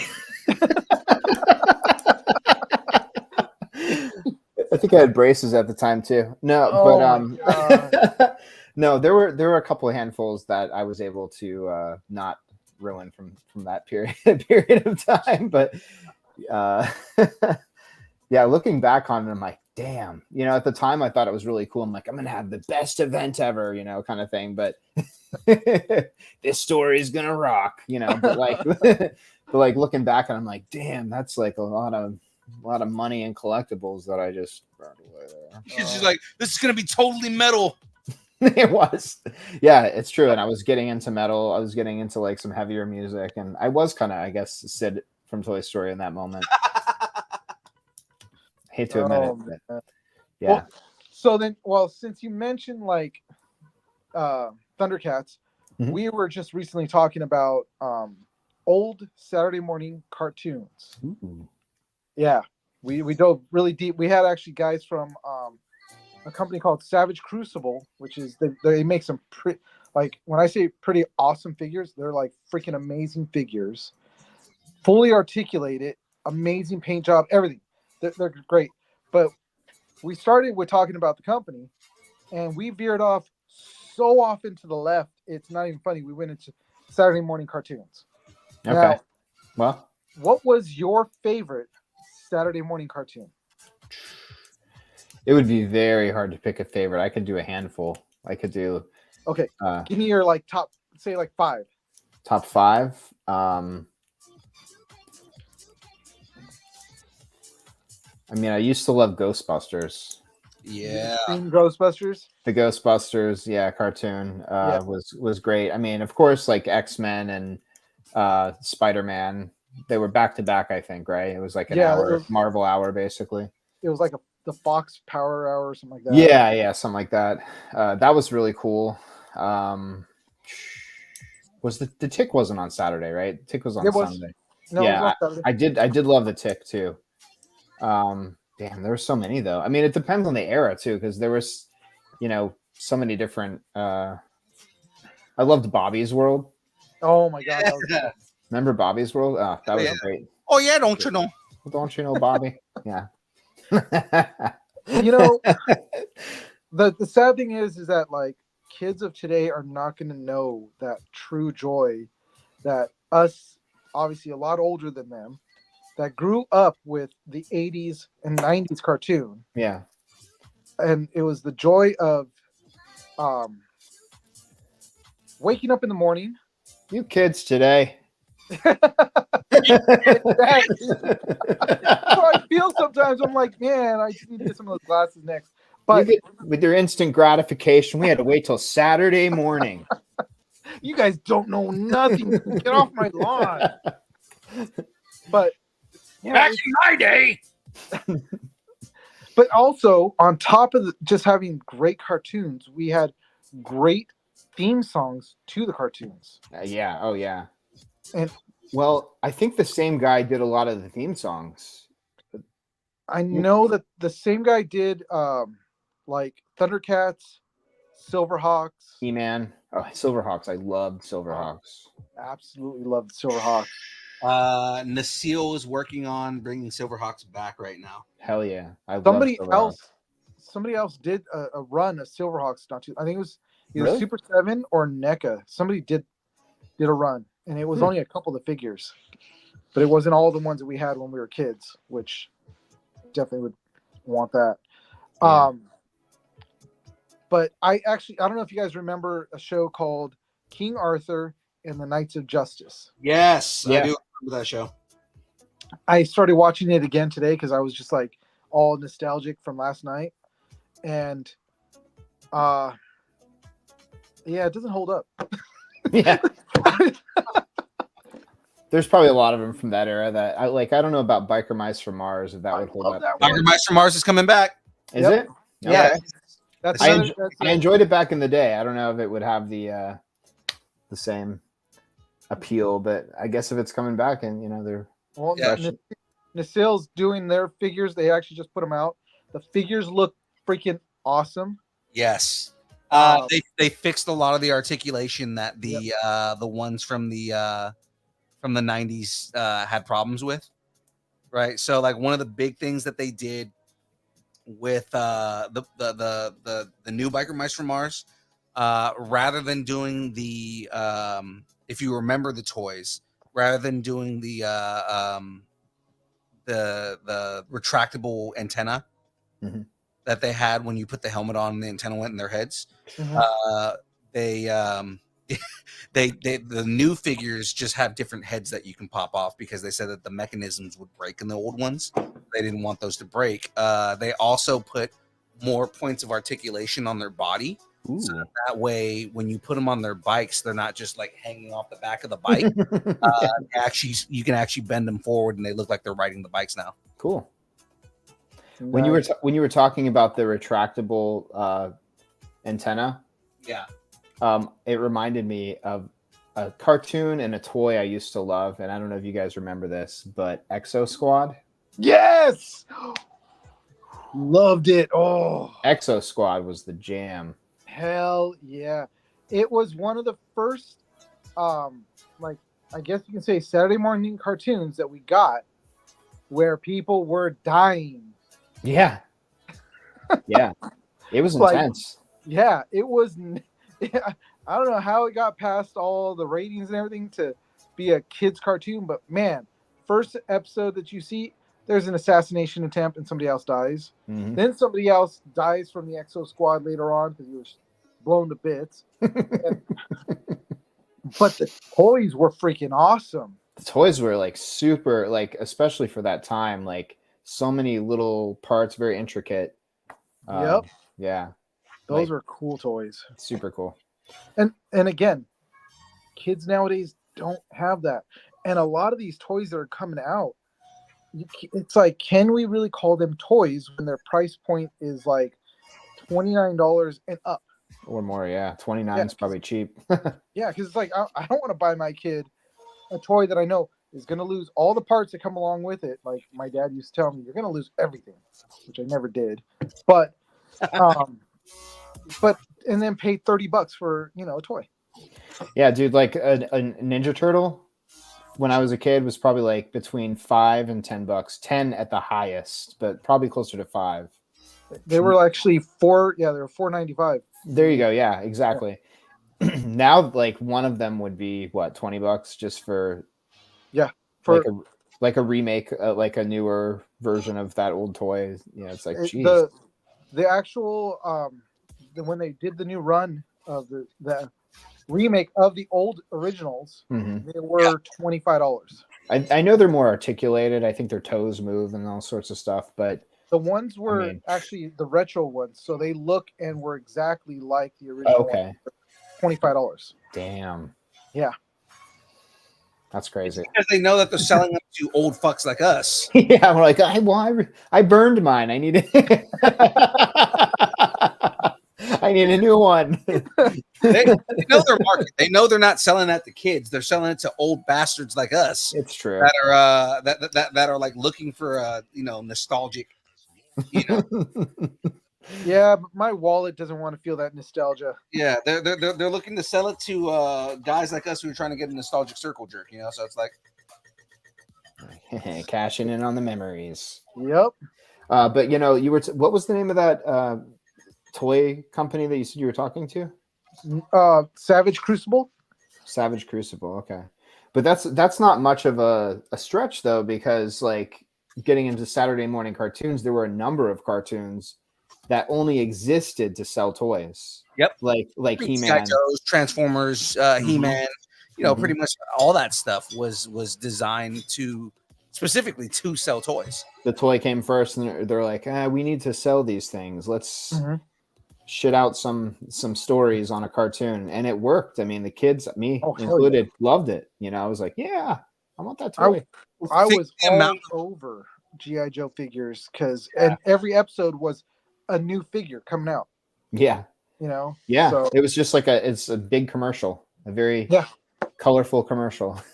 up until Transformers, crapped the bed and killed Optimus Prime, I was all in. And then, oh my God, I'm on the same show with the beard. I've never been on with at the same time. You know what's funny is I was just sending messages to Graveyard to send me the bracket, and I was not expecting him to hop on the show. So I mean, like, hey, by all means, man, if you've got the time in these last 20 minutes to get on the bracket, because I was trying to, I was unsuccessfully, but trying to tell him, like, you know, what we've been doing, trying to vote on the scariest video game franchise. And you know, we got into like Silent Hill and stuff like that, a little bit of Five Nights at Freddy's, but like, you know, I was trying to Five Nights at Freddy's is a kids franchise. It is not a kids franchise. In comparison to, you know, some of the scarier games that are out there. Yeah. Yes. When my 8-year-old likes the video game, it is a kids franchise. Great. You guys are getting the unfiltered, just literally hung up the phone with the client, messy ass office background view too, and so the green screen. Hey, it's better than what you're getting on my side, which is me in the uniform, hair messed up, and a window. So then we just see Phil's hands. Exactly. I'm glad we're seeing them and not be like, Phil, where are your hands?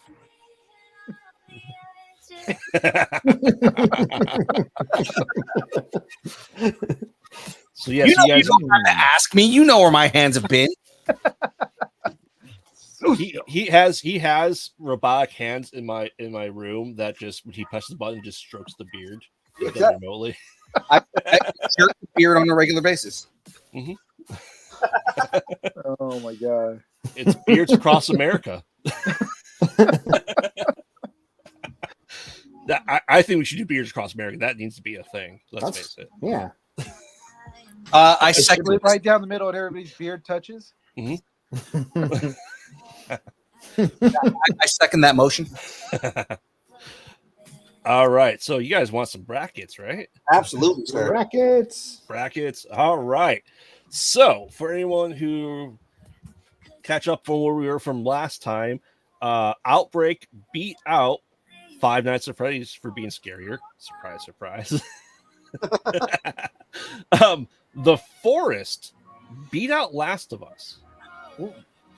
Because The Forest is more terrifying. Last of Us is an action story. Forest is you turn on a light, you're going to get attacked by cannibal hillbillies. I forgot about The Forest. Yeah, I completely forgot about that one too. See, that's the whole point. Is like, yes, and remember, it's RNG is putting what franchise up against the other franchise, right? So it's you don't realize how much scarier some of those franchises out there are. Yeah, for sure. Dino Crisis beat out the original survival horror game, Sweet Home. Outlast beat out Siren because, once again, cannibalistic hillbillies. The Alien series beat out Callisto Protocol. That one surprised me. I was going. Oh no, yeah. I was going Callisto Protocol on that. Oh, absolutely. But the chat rebel against Phil and I. So, and then Eternal Darkness beat out Alan Wake purely because Alan Wake really wasn't a horror-esque game, the first one.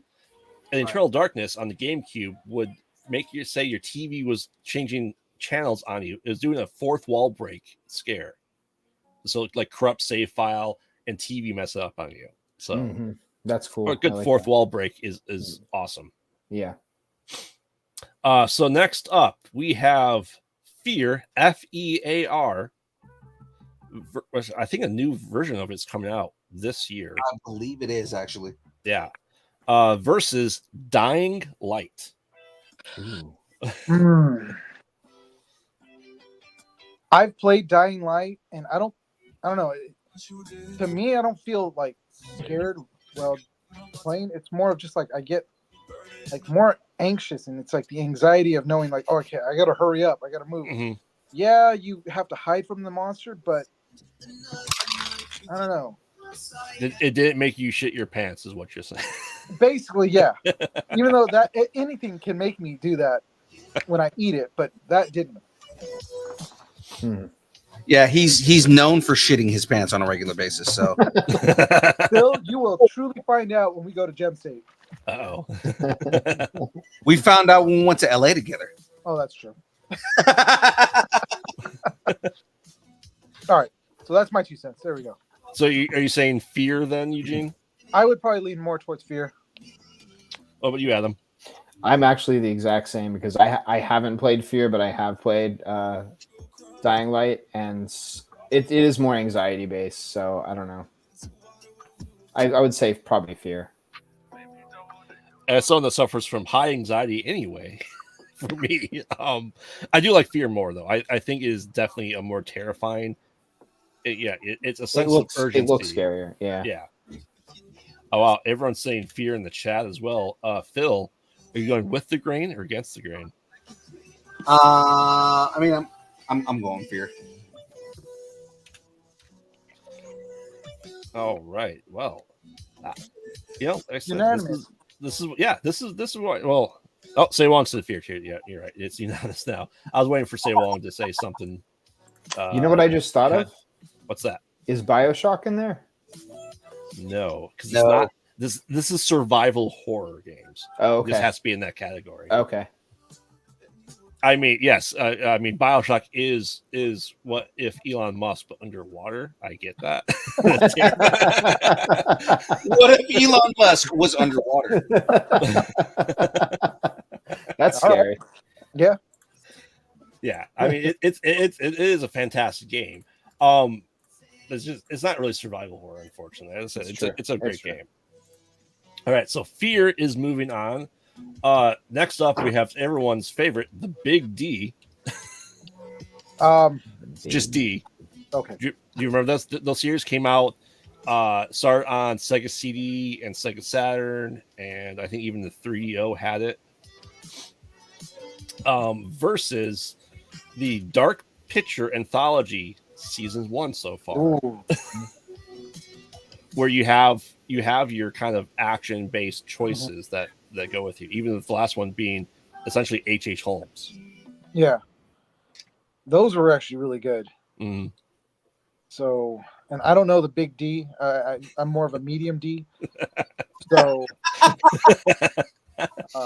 there you go, guys. Have a good night. Right, Mike. So you saying Dark Picture? I'd go with Dark Picture just because, again, I've never played D. So, yeah, and it was scary to me. Right.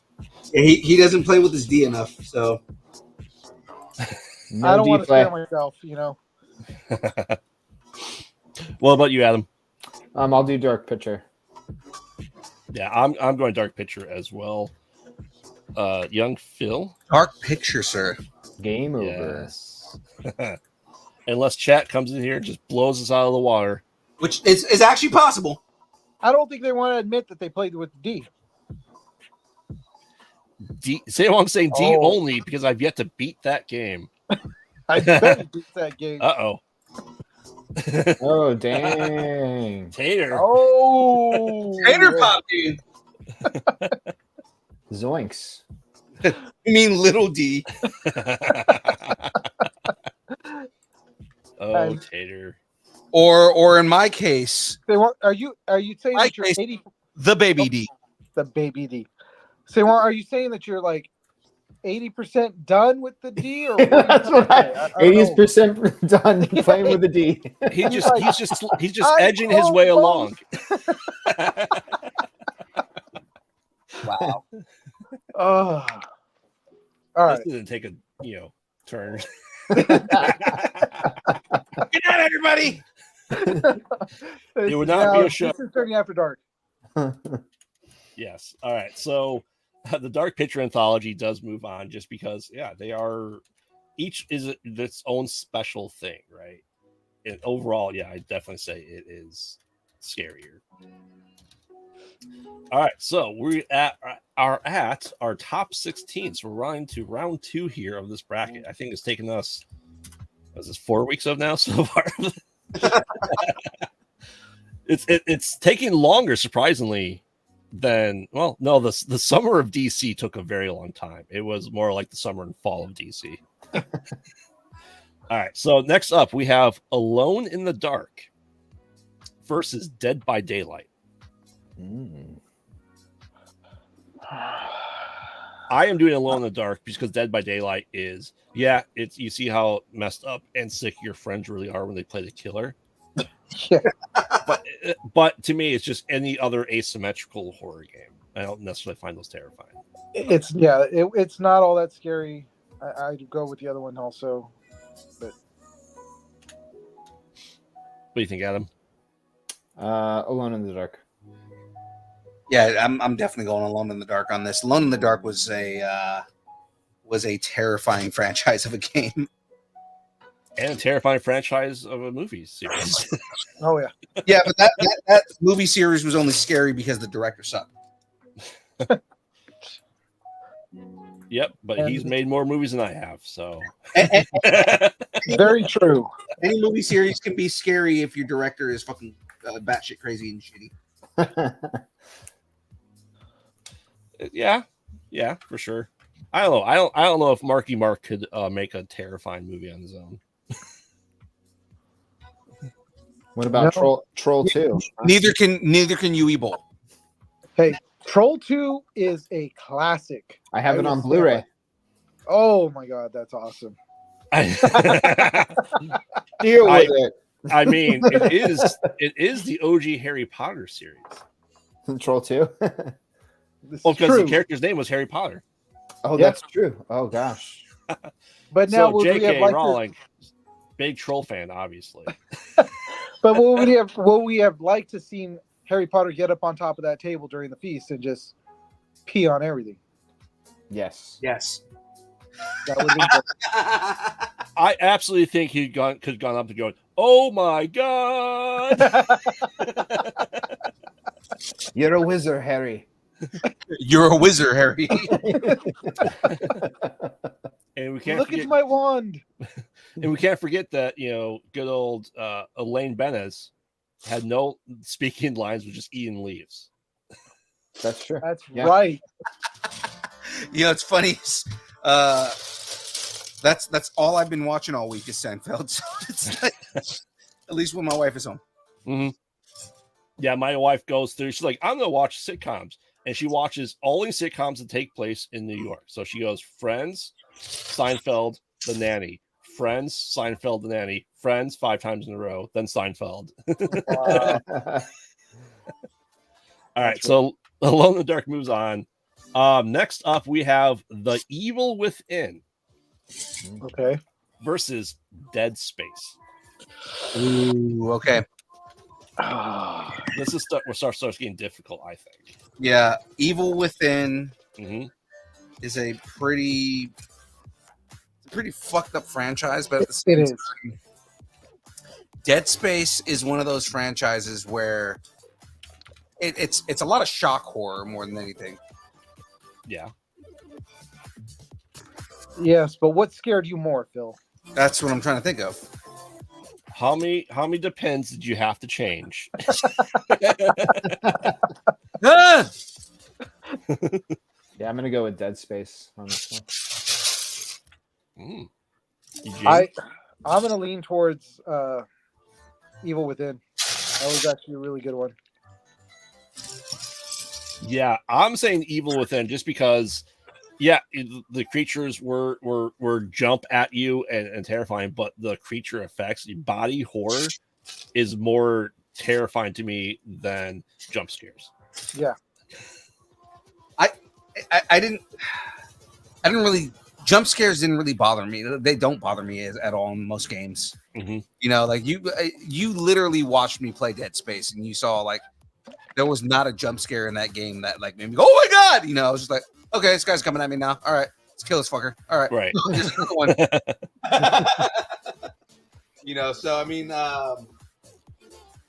it's Dead Space just kind of like as a franchise. I don't know. The later games become less scary Mm-hmm. because it starts becoming more and more action oriented. It's Yeah.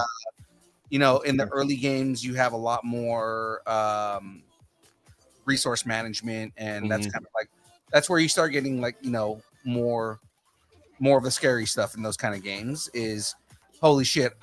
It's more I'm gonna get murdered by these monsters because I don't have any more fucking bullets, or I don't have any more of this. So I don't know, the horror within, or the evil within ends up being kind of more of a psychological thing, and it's kind of a little bit more scary in the way that the game it presents itself. So I think I'm gonna go with the evil within. All right, interesting. So we have a tie, 3-3. So who in chat has not voted? I think it's Cam. Cam, if you're there, we need you. Cam, the words you have been waiting for all week. Cam, we need you. He's still working on his D. Come on. He's at 90% right now, guys. Mhm. Don't break his concentration. All right. Well, we'll give chat a little bit here because this is a close race. The next one's probably be a close race too, just because of how it lined up. Resident Evil versus Silent Hill. Ooh. Silent Hill. We were just talking about this. Yeah. I'm going to go right away with Silent Hill. Resident Evil is a great game, but it was to me, was more action than it was horror. Even though you're going against zombies, especially in the first one where, there were jump scares, but Silent Hill.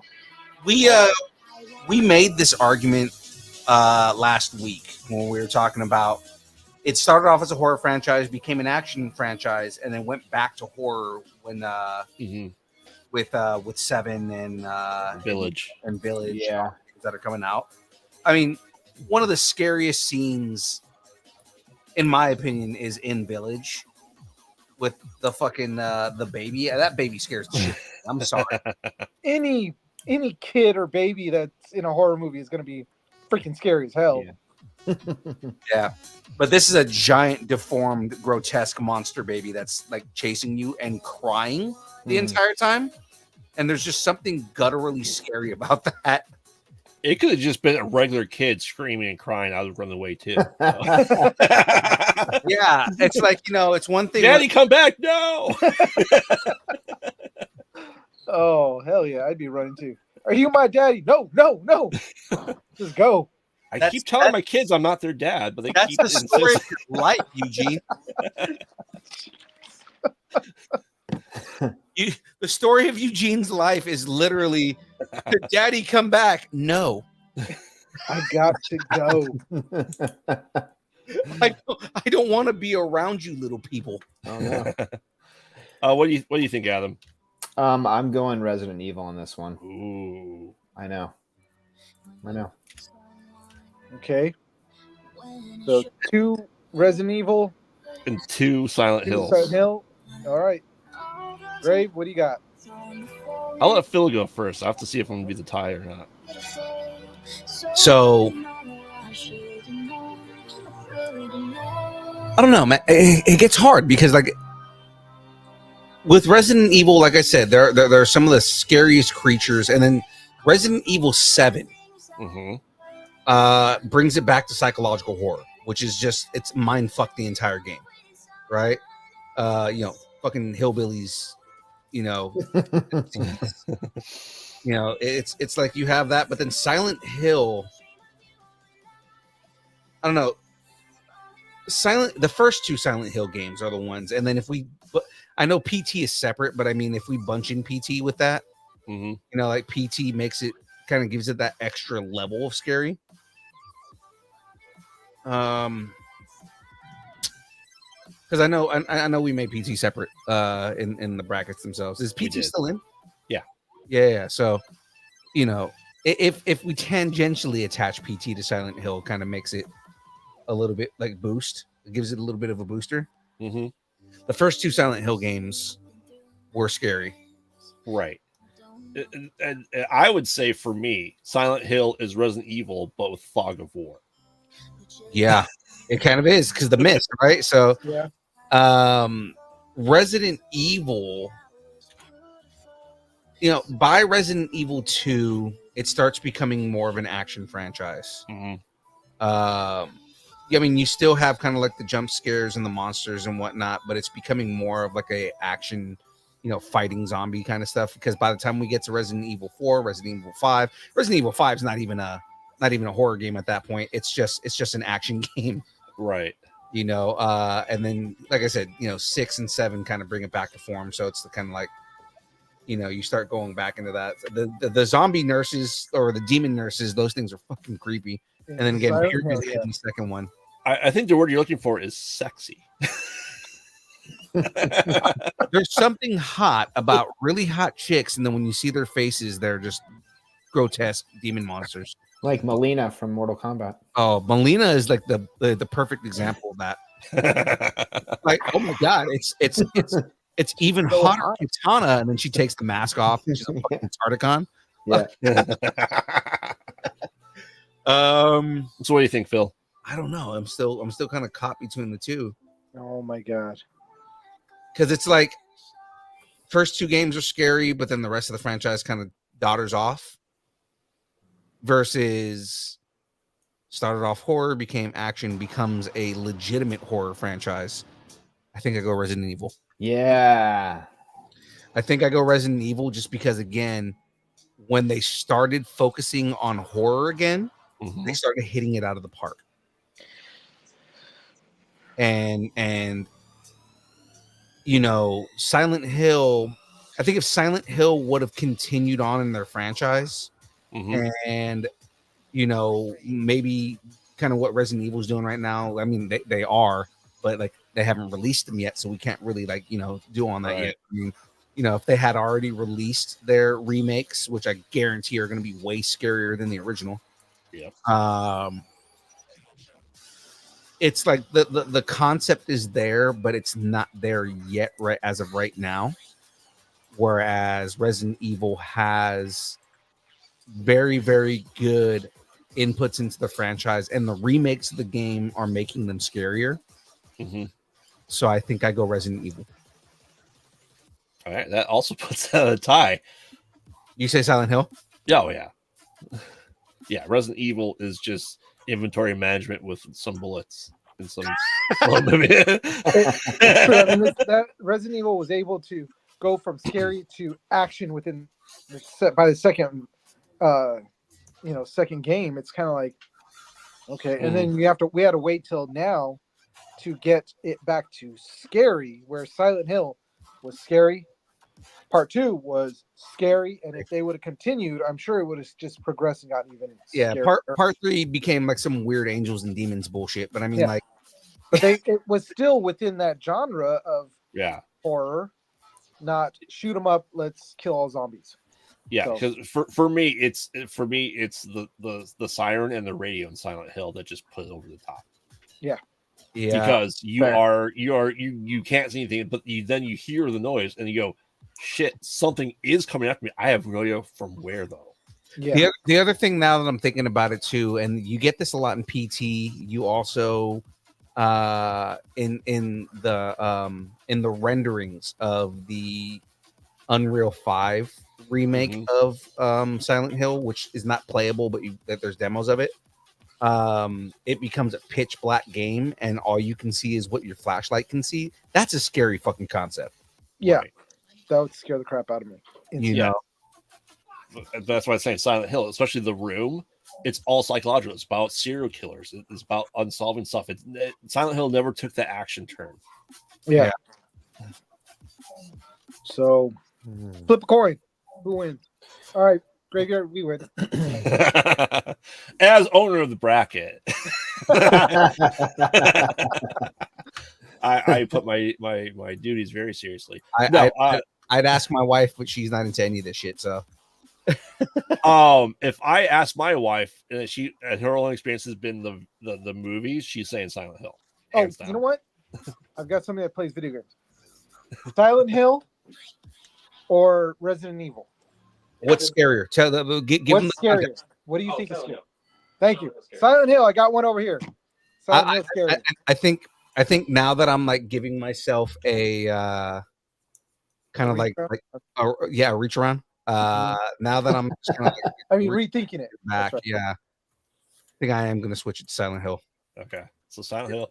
And I think it's just, again, it's that element that I just brought up because I forgot about like the whole school scene, right? Like in the first game when you're walking around the school, That is you super can creepy. only see, and you can only see what the flashlight sees. Right. And that's the part And- that scared me the yeah. most when I was talking about it earlier. You have the fucking crawling heads and you Yep. got fucking, Right. the nurses and all that shit.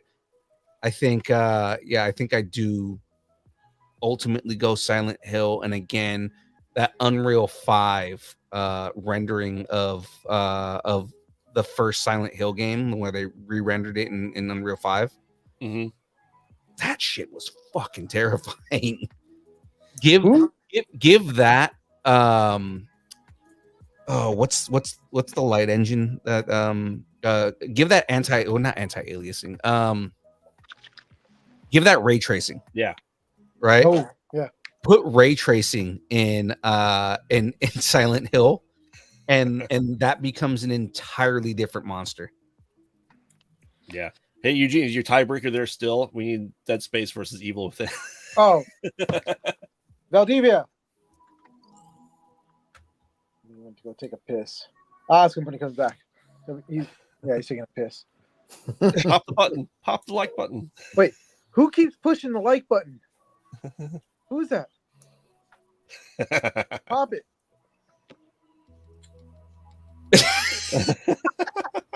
No, that's an Apple thing.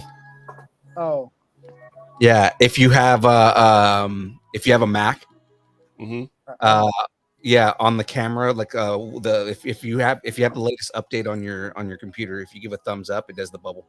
oh, really? Yeah. Oh, I'll try that on the next show. I'm just gonna be all like, I don't have the latest. yeah. I don't have a Mac. Haha. I'm sitting on mine.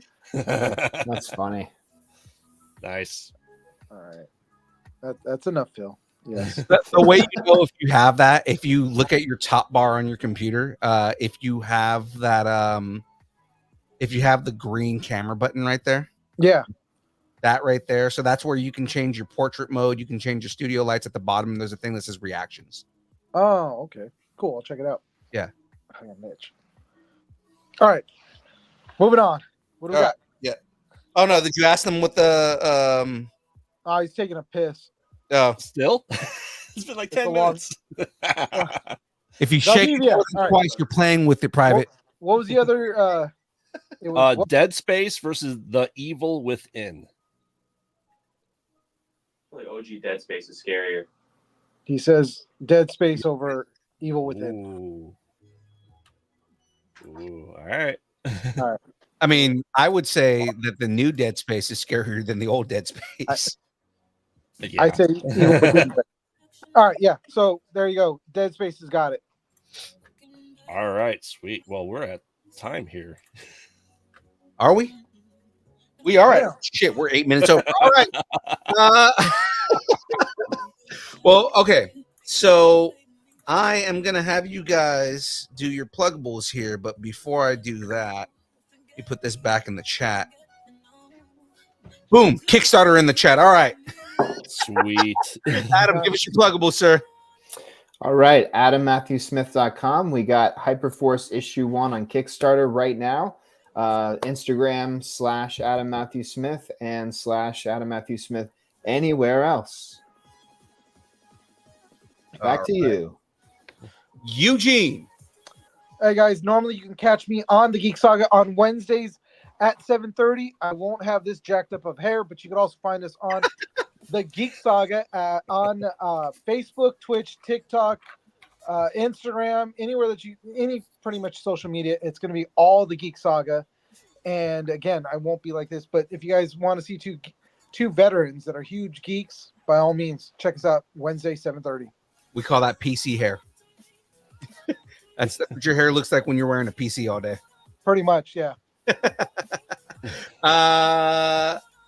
Graveyard. I know you were only here for 20 minutes, but I would point up, but I can't because I don't have it up. So I'm Graveyard co-host of the Mostly Pod Out at Night, Mostly podcast. They mostly Pod. at night. Mostly. As Phil pointed out, I forgot to say that last week. for some reason. I'm also the host of Conversations of Void. That's on YouTube at Pod Out at Night, where we talk to all the horror people in the horror world that we possibly can. Last night we had an awesome show. Great creator, can't give him enough praise. Make sure to check him out, Matthew Anderson. Check out the episode from last night. You can follow us, although all social media at Pod Out at Night. Hit us up on Instagram, all that fun stuff.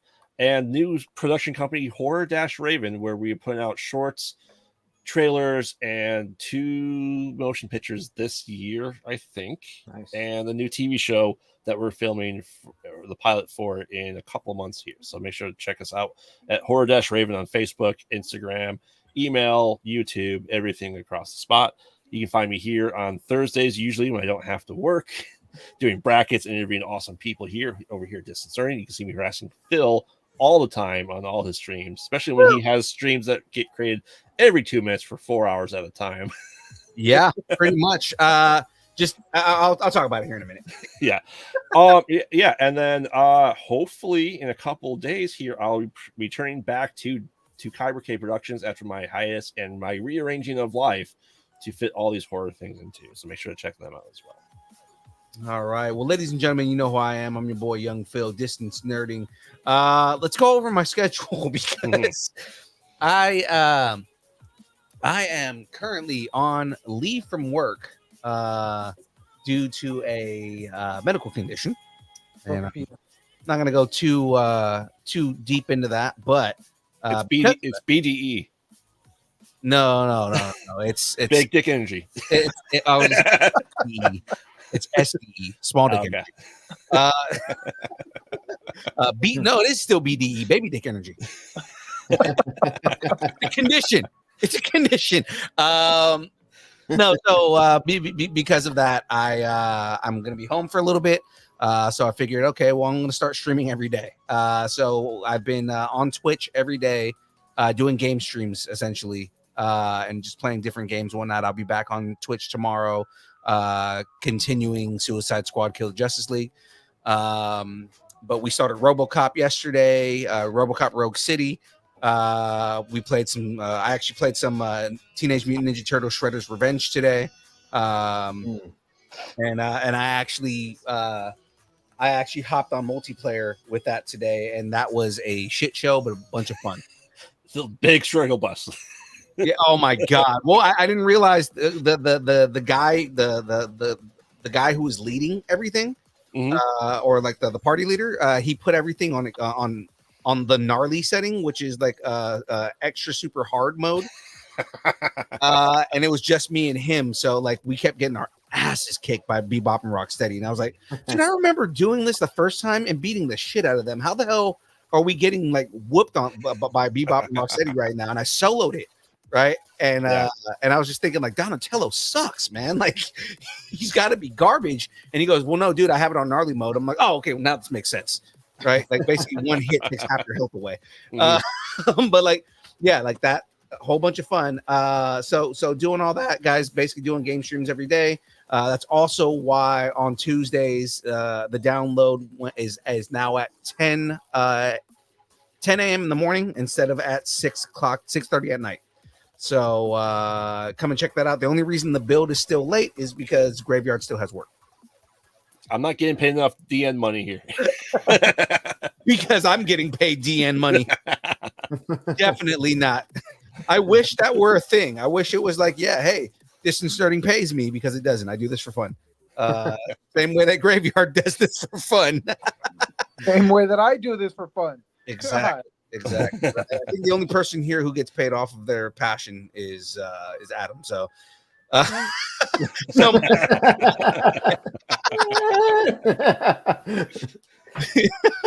But of course, ladies and gentlemen, that's the schedule that we have going on right now. Now, of course, connect with us on Instagram, Facebook, Twitter, Twitch, TikTok, Threads, YouTube, Discord, MySpace, Vine, GeoCities, Friendster, Second Life, AIM, Farmers Only, Christian Mingle, OnlyFans.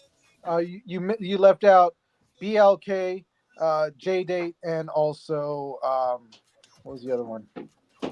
I forgot the last one. Tinder. No, there you go. Grinder. Grinder, and what's the B one? Bumble. Bumble. Yeah, there you go. I haven't been on dating apps. Let's And then for all our Alabama folks, Adam, cousins you don't know only. what that is, right? That's, So I'm like, what's the B one? I remember that was something when I was dating. So it's like, all at Distance Nerding. And I forgot to tell you guys, our Fansly and our OnlyFans are only pictures of Aaron Watson's feet and mandals, as well as just the beard. That's it. Not graveyard, but just the beard. Subscribe. Subscribe. Exactly. Subscribe now. On Tuesday, I am going to be giving something away. What am I going to be giving away? I don't know yet, but I have a bunch of Lego kits. I'm going to give something away. So it's been a while. It's time. It's time for me to give stuff away.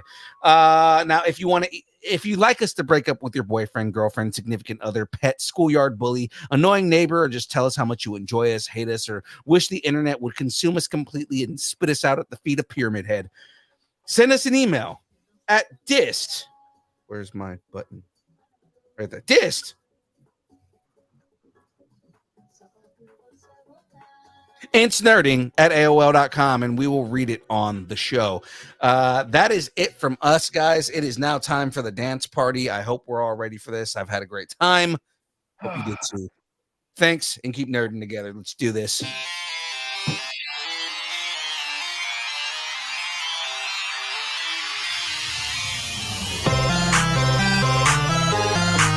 Excelsior!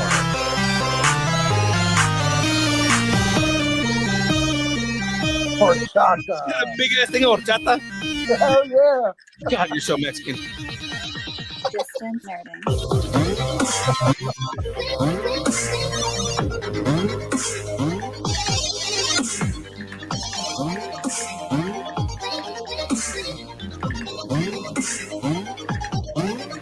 Return.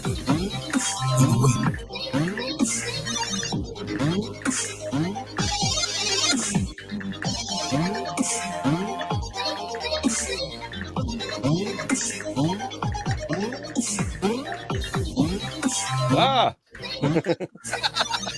Shake it. Shake it like a Polaroid picture. And it's white too. Shake it like your wiener. Oh. Shaken, not stirred.